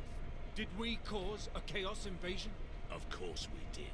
His Inquisitor puppet manipulated us from the moment we met. And before. The false Inquisitor sent the distress call. I don't think so, Leandros. The man's urgency, his fear.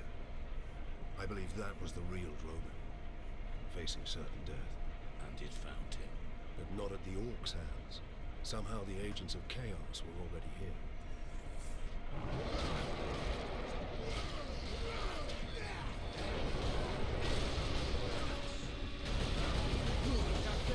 Keep moving!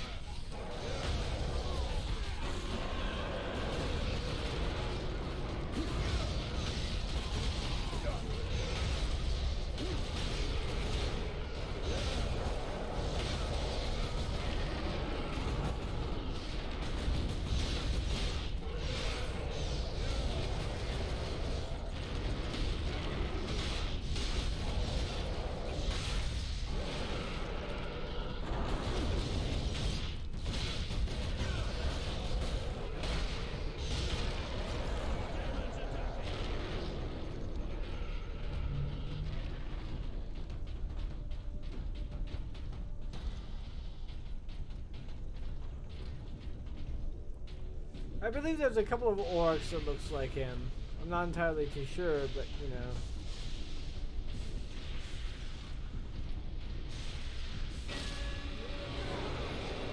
Down this way.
Keep moving!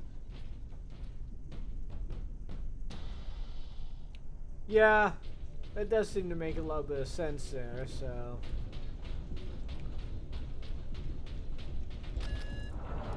I would expect him to be a follower of Khorne myself too, given the daemons that he's bringing by, you know. That gate, it's getting bigger. If it gets much larger, Nemeroth can bring his fleet through. Then we must cut the link between Warp Gate and Tower. You have a plan. We use Invictus to sever the orbital spire. At that range, will the Titan's cannon be effective? It's time we use the power source to our advantage. To supercharge Invictus, we need to reach that Titan.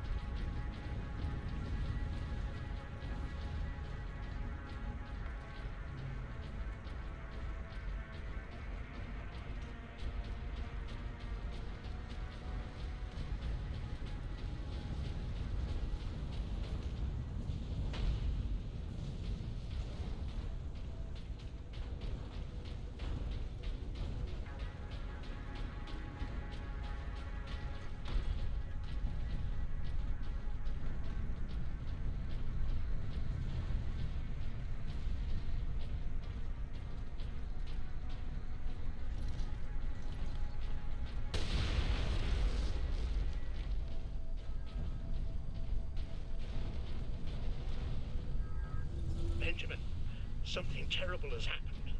Your mother... Juliet. We got caught in an orc ambush. They cornered your sister. She was screaming, and your mother threw herself at them. They laughed, Benjamin. The worst sound I've ever heard. And I grabbed Hannah. But your mother, they took her and they broke her, and I couldn't. We made it to Epsilon Center. Find us, Benjamin, please.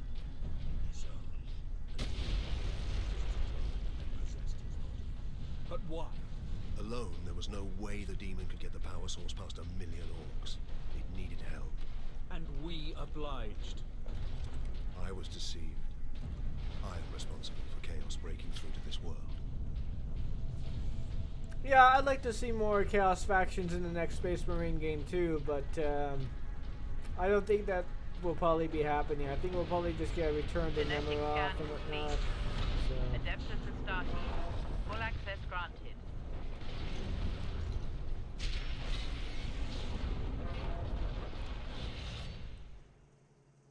Nice.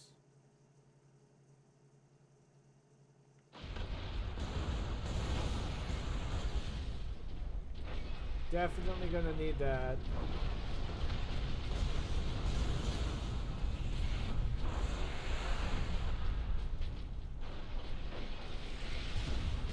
Yeah, the Iron Halo is gonna come in a lot of handy here too, so you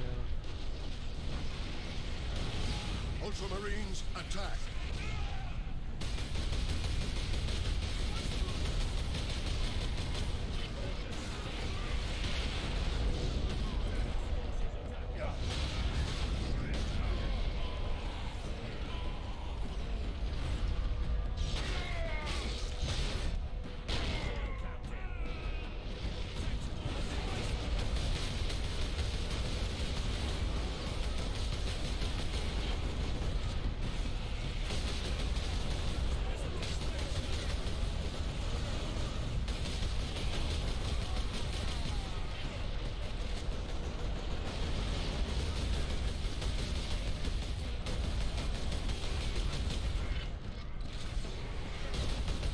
Yeah, I played it. It was a while back ago, but you know, I played it before, so you know.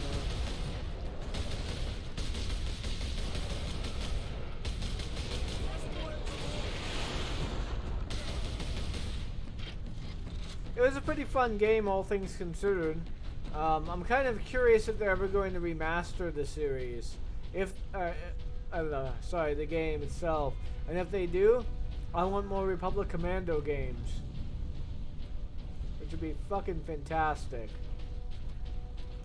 But yeah.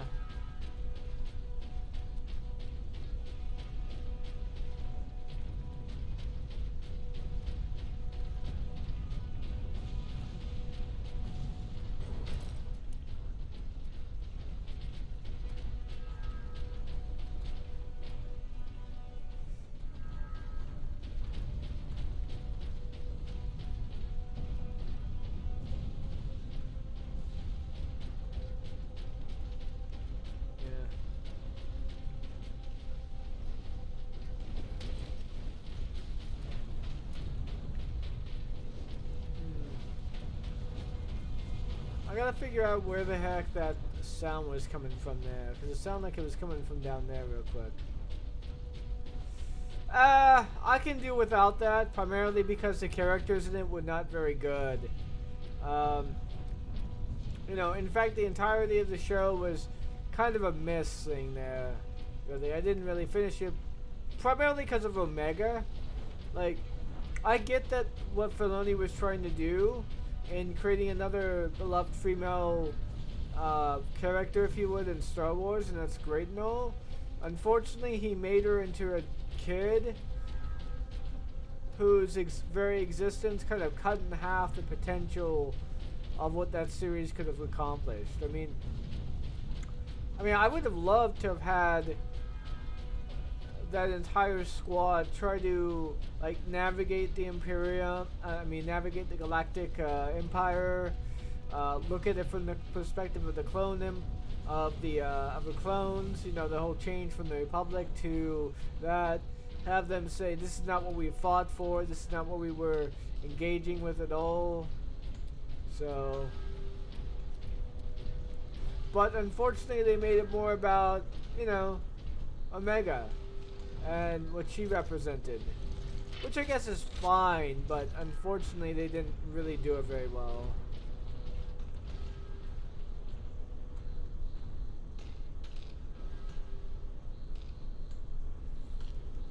Yeah. Captain, duty requires That would probably be bad. voice to my That would probably be a lot better. Speak, then. Yeah. You held the unshielded power source again, Captain. And again, you emerged from the exposure unscathed.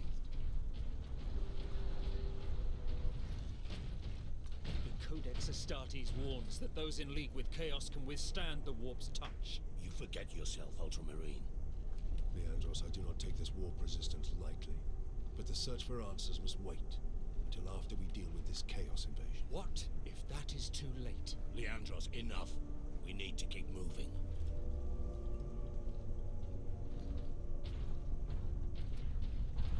Oh yeah, there we go. Leandros is a total heel there.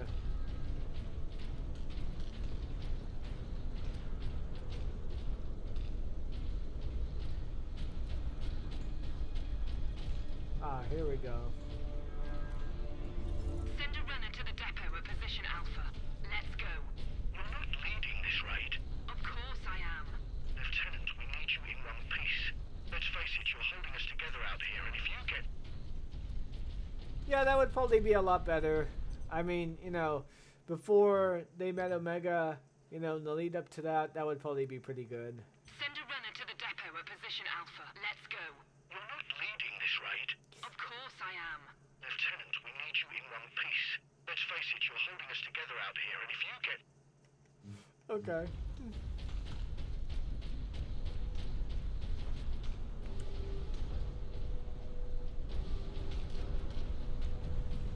Yeah, that would make sense. I mean, Matt Ward did unnecessarily put the Ultramarines in such a front and center way, if you would, that, you know, following the Codex in and of itself is like what gives him the OP sort of Mary Sooness that the entirety of the chapter had, you know?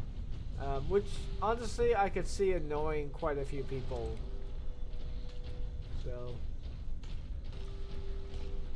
But yeah.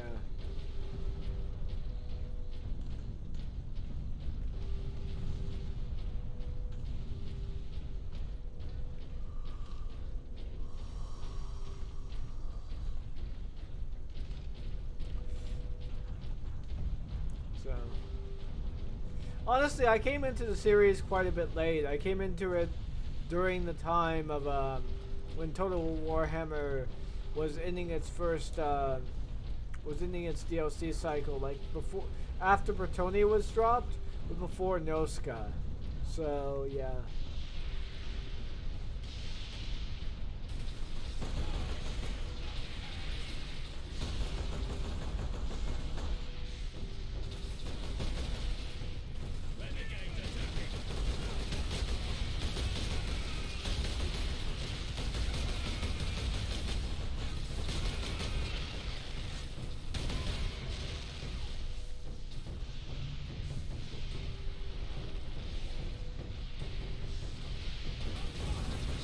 Warportal!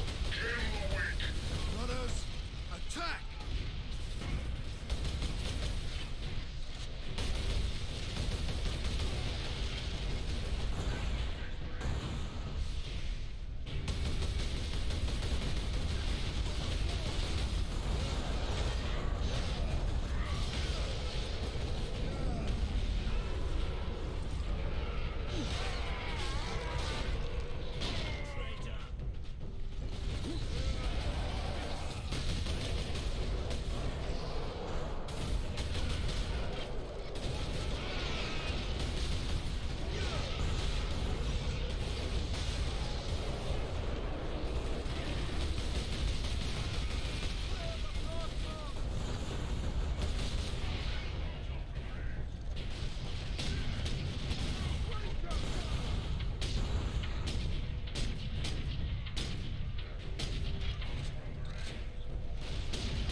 Okay.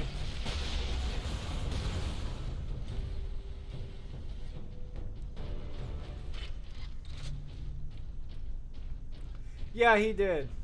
He did. He apparently believed that he apparently said that they were the best, and the reason why they were the best was because that they followed the Codex Astartes to the letter, and it was what gave them their OP Mary Student sort of powers, if you would, or their abilities, or made it so that way they were always on top.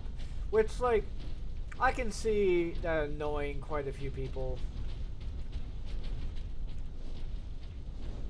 There was zero reason to make them that overpowered. But, you know, as time went on, they got balanced out, and you know, some great stories happened about it. So yeah.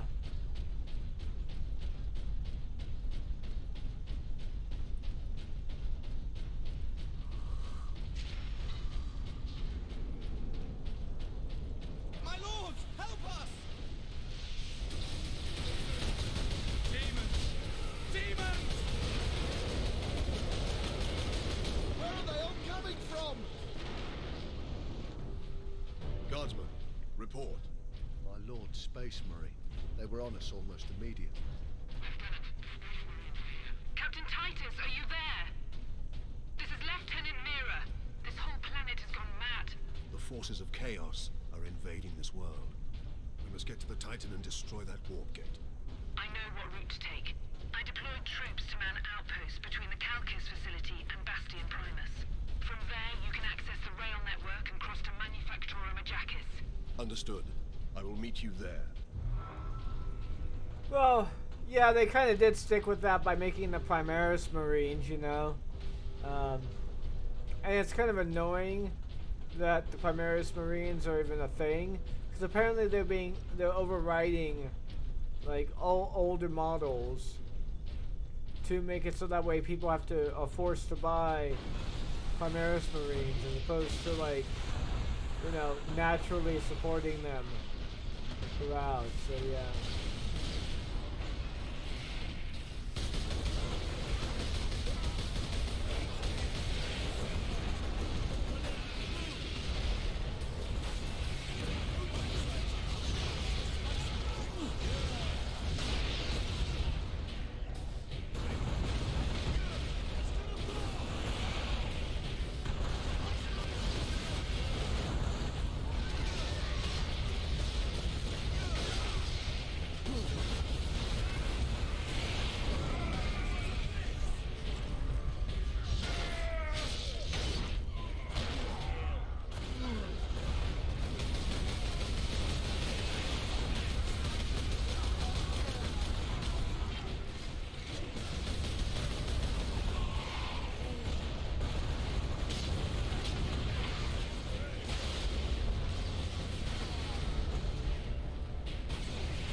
Yeah, true. True, I guess, but you gotta consider this much. If the orcs end up surviving, they'll be far more powerful than beforehand. If Chaos ends up surviving, well, since it's Khorne, they'll be far more powerful as a result. So, it's really a lose-lose situation.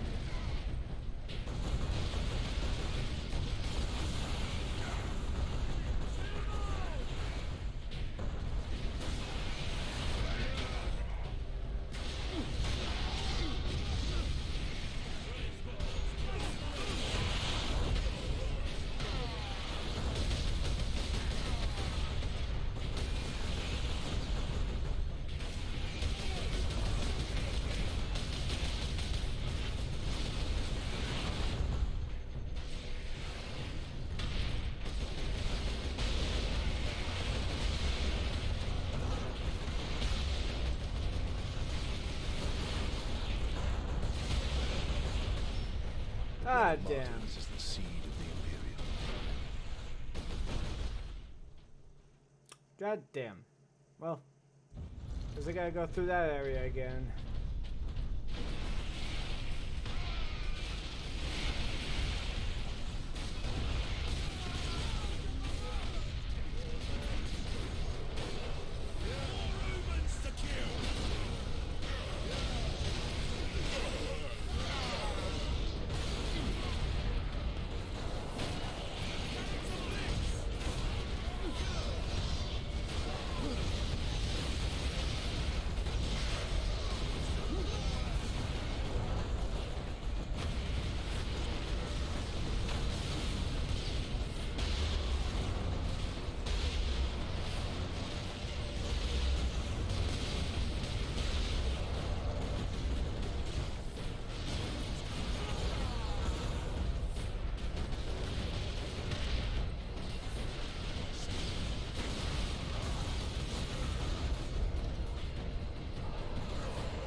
Alrighty.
Yeah, I know. I figured that's what the pattern was there. An Orc invasion, and now the tender mercies of Chaos heretics. I'm surprised the place is standing at all. Well, I've got about half an hour to be able to finish things up here, so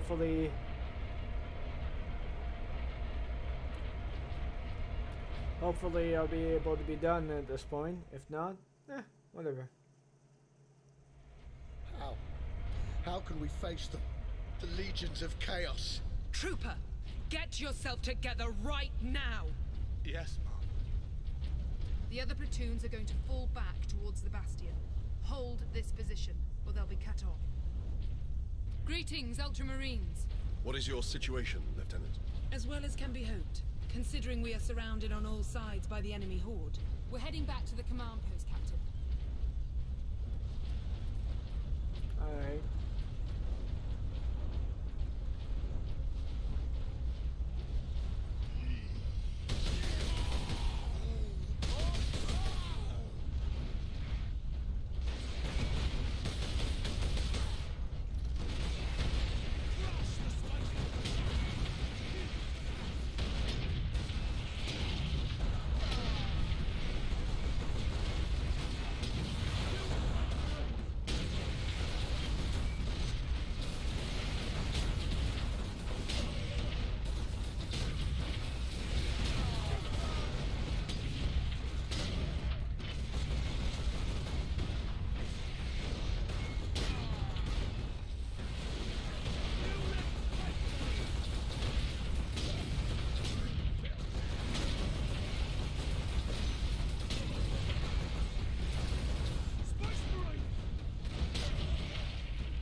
Yeah, I don't doubt that they wouldn't. I mean, you know, both of them are commanders of their respective squads. You know, one is pretty much loyal to the core. The other one is, well, honestly, I've never read the book, so I can't really say that much. So yeah, but I don't doubt that they wouldn't. So. To say everything's alright, but it's not. The dead are everywhere. Stinking, rotting. We burn the bodies where we can, but the fire attracts more orcs. If you stop and think about the billions dead here, you'll go mad. But no matter where you go, you find the people of this world, all dead, all waiting for help that never came. Never need your help.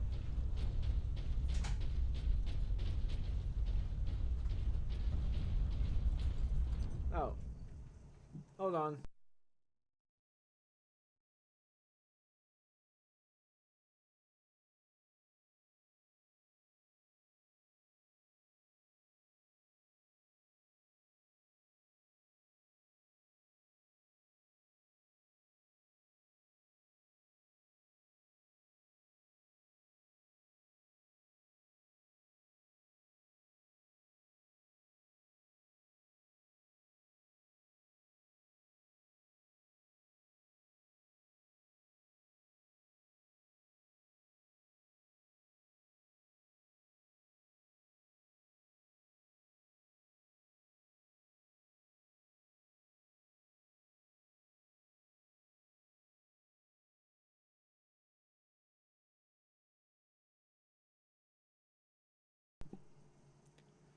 Alright, stream should pick up right back here now.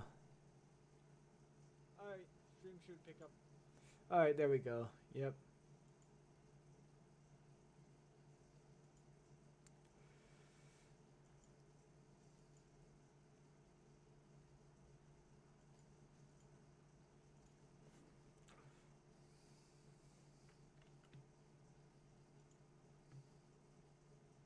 Unfortunately, I probably lost the only person I was really engaging with at the time. So, yeah.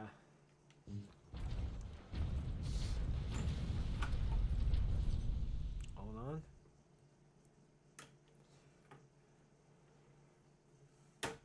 There we go. Yeah, the little thing on my key, the little pull-out tray for my keyboard is kind of a little bit lopsided. I have to keep adjusting it so that way it doesn't like fall down or whatever.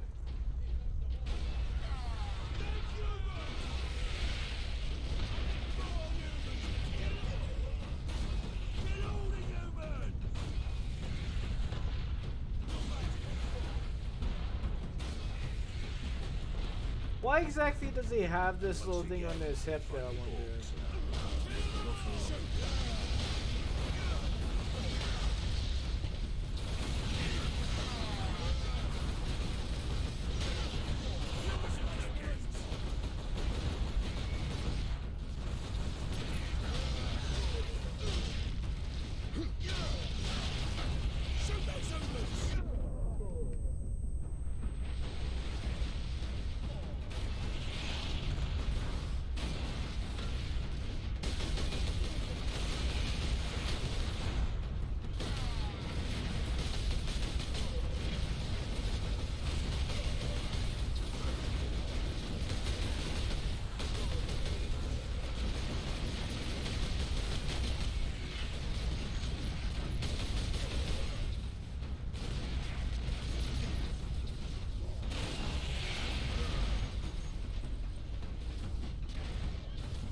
over here.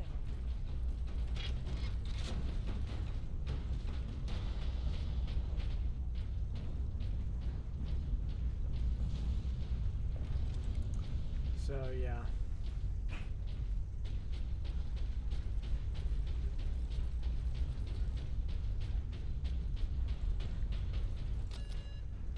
Well met, Mira. Jonah, I half expected to find a demon chewing on your bones. Well, they'd spit me right out. Make your report, Jonah. The Greenskins have been pressing us hard, both down here and at the Bastion proper. Get ready to fall back to the Bastion. Do not engage Chaos forces directly until I get reinforcements down here to back you up. Aye, Lieutenant.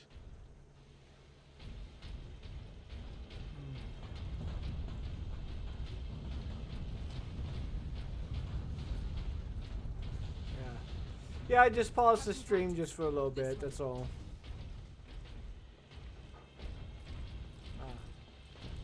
I was heading the wrong way for a second.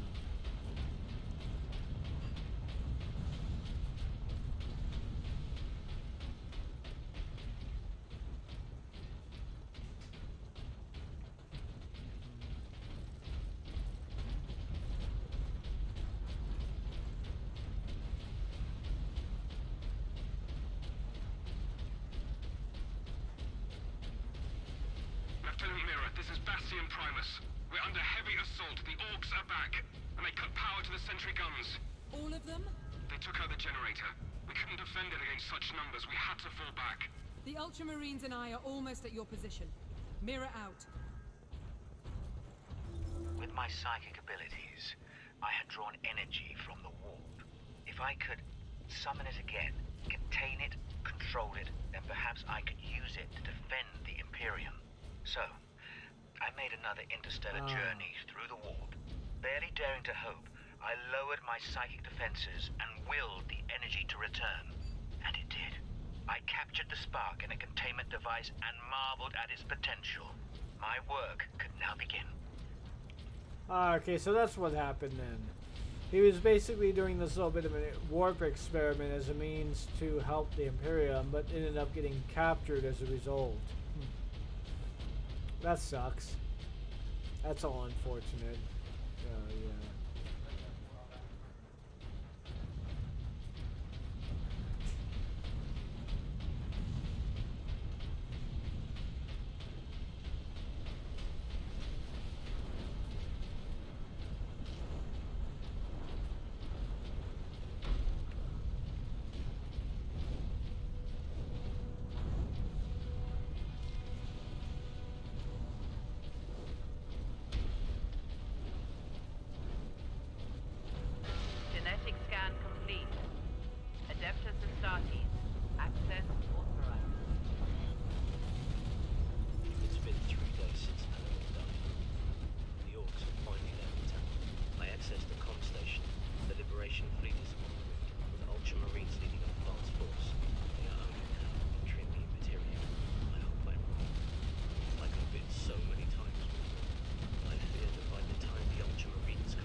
We shall God know damn. no fear.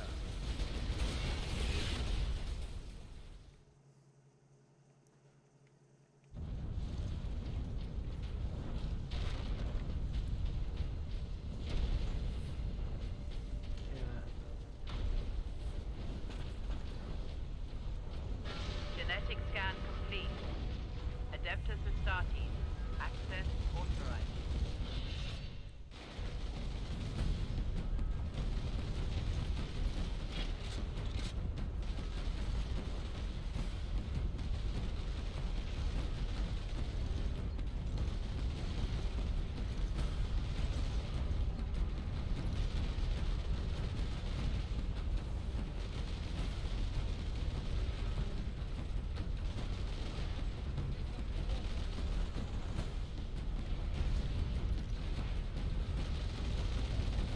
Orcs, always orcs.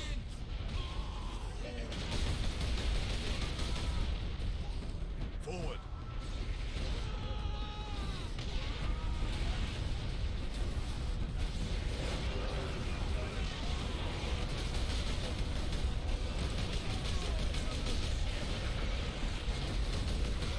Imperial Guard, stand your ground! The Ultramarines are here!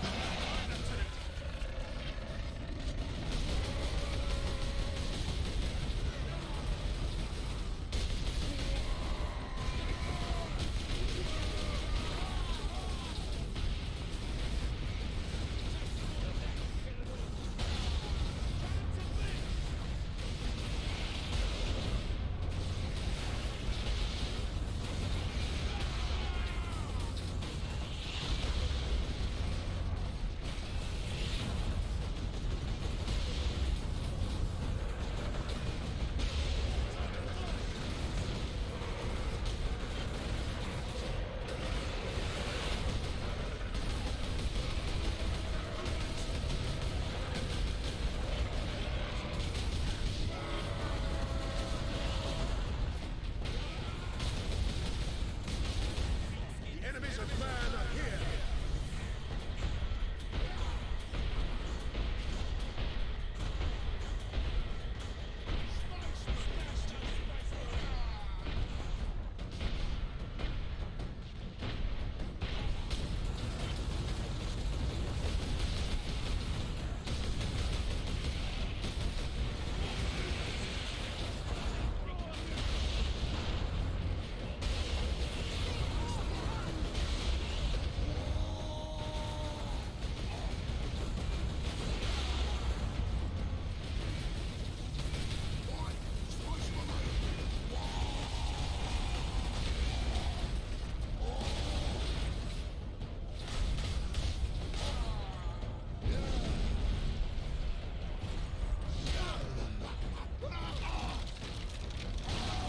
Yeah, I ended up pausing the stream there for a little bit. That's all it was. Sorry if I didn't make that clear. I'll try to make sure to announce that a little bit more. There So. aren't enough of us to hold this position without... Lieutenant, the central outpost is under attack. Tell them we're on our way! Move out, brothers.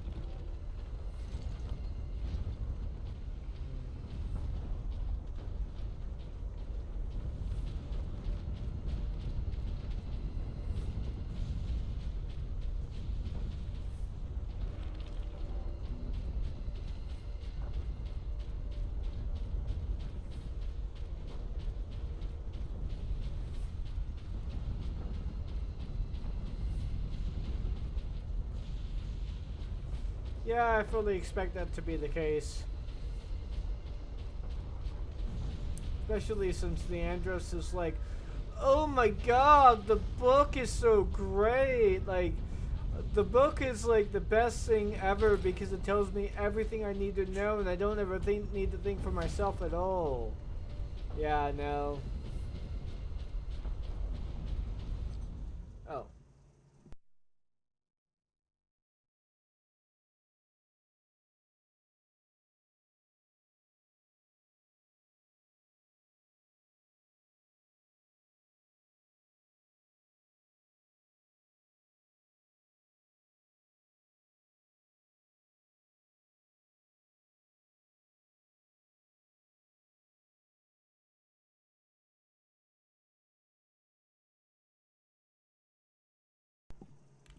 Alright, sorry about that. My brother was having problems with this online game, so you know.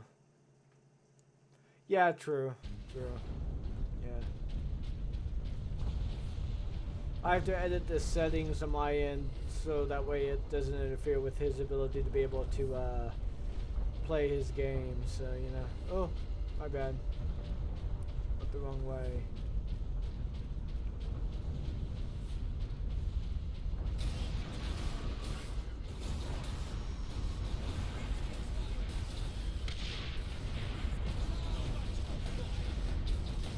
We need those sentry guns.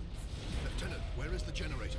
If you continue on, you'll find it at the end of our fortifications. I will contact you once they've installed the The guardsmen will need your help until the guns are reactivated. We will hold the line, Captain.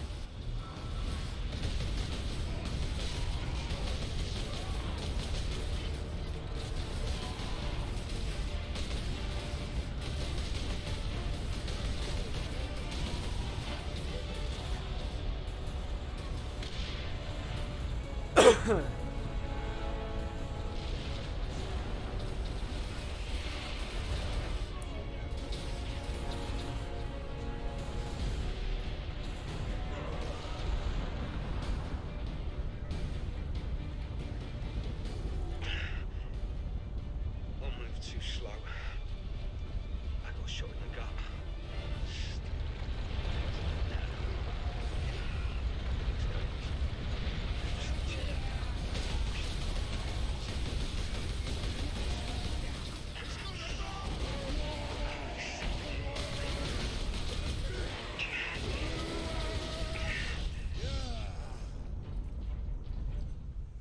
Let's listen to that again real quick.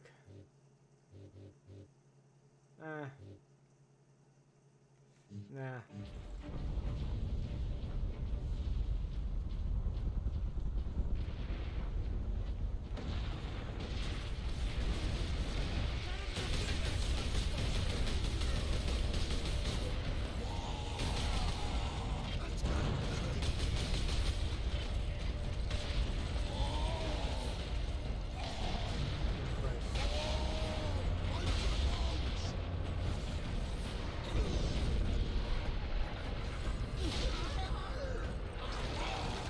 There we go.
There we go. Yeah, I guess he would, you know?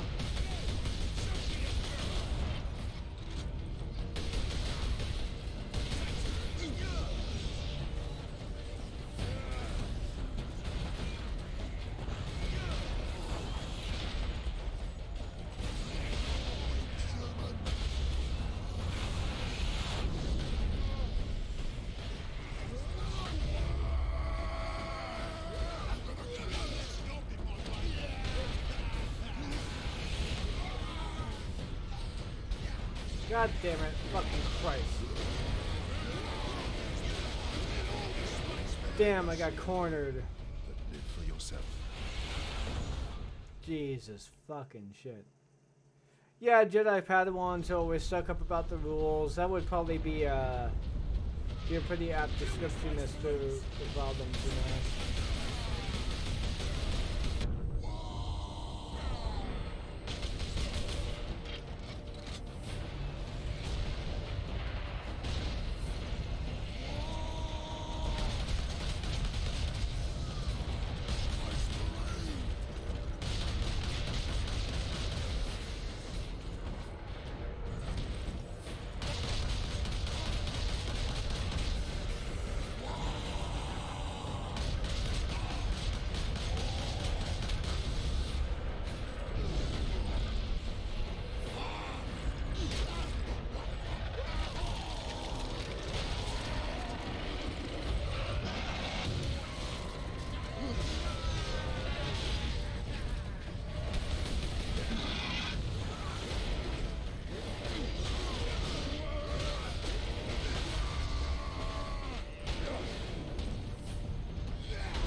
There we go.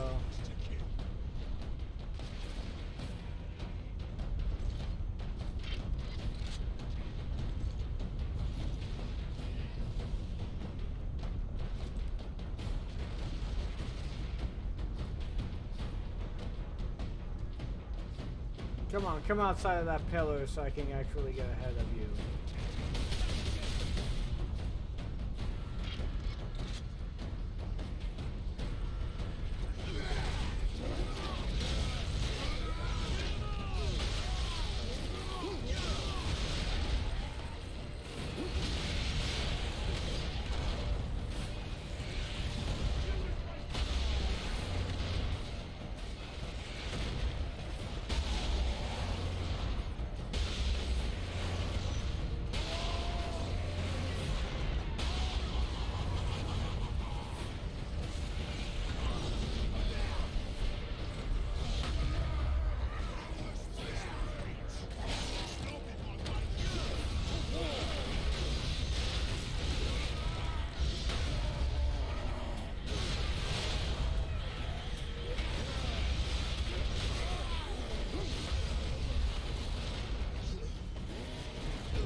Oh, that took a little while there.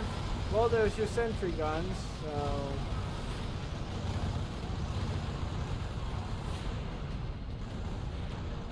Here we are, my lord. Carry on, guard.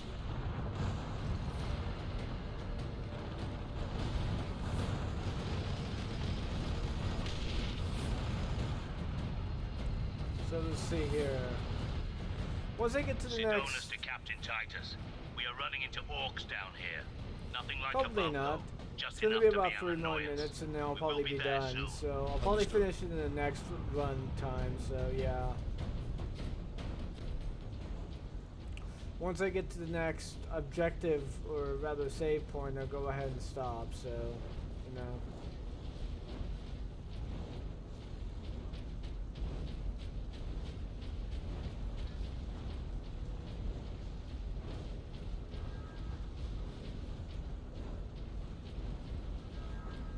Ah. Still don't think this is a good idea. It's not your call, is it? I say this is our best chance of taking the gun. But a nighttime assault. Have some faith, Samson. In the dark, we might catch those orcs off their guard. Unless they've...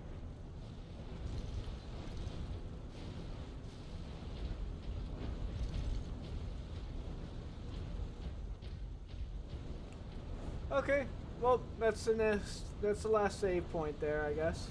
Well, anyways, I'm gonna be heading off now. It's been a pretty good stream so far, and yeah.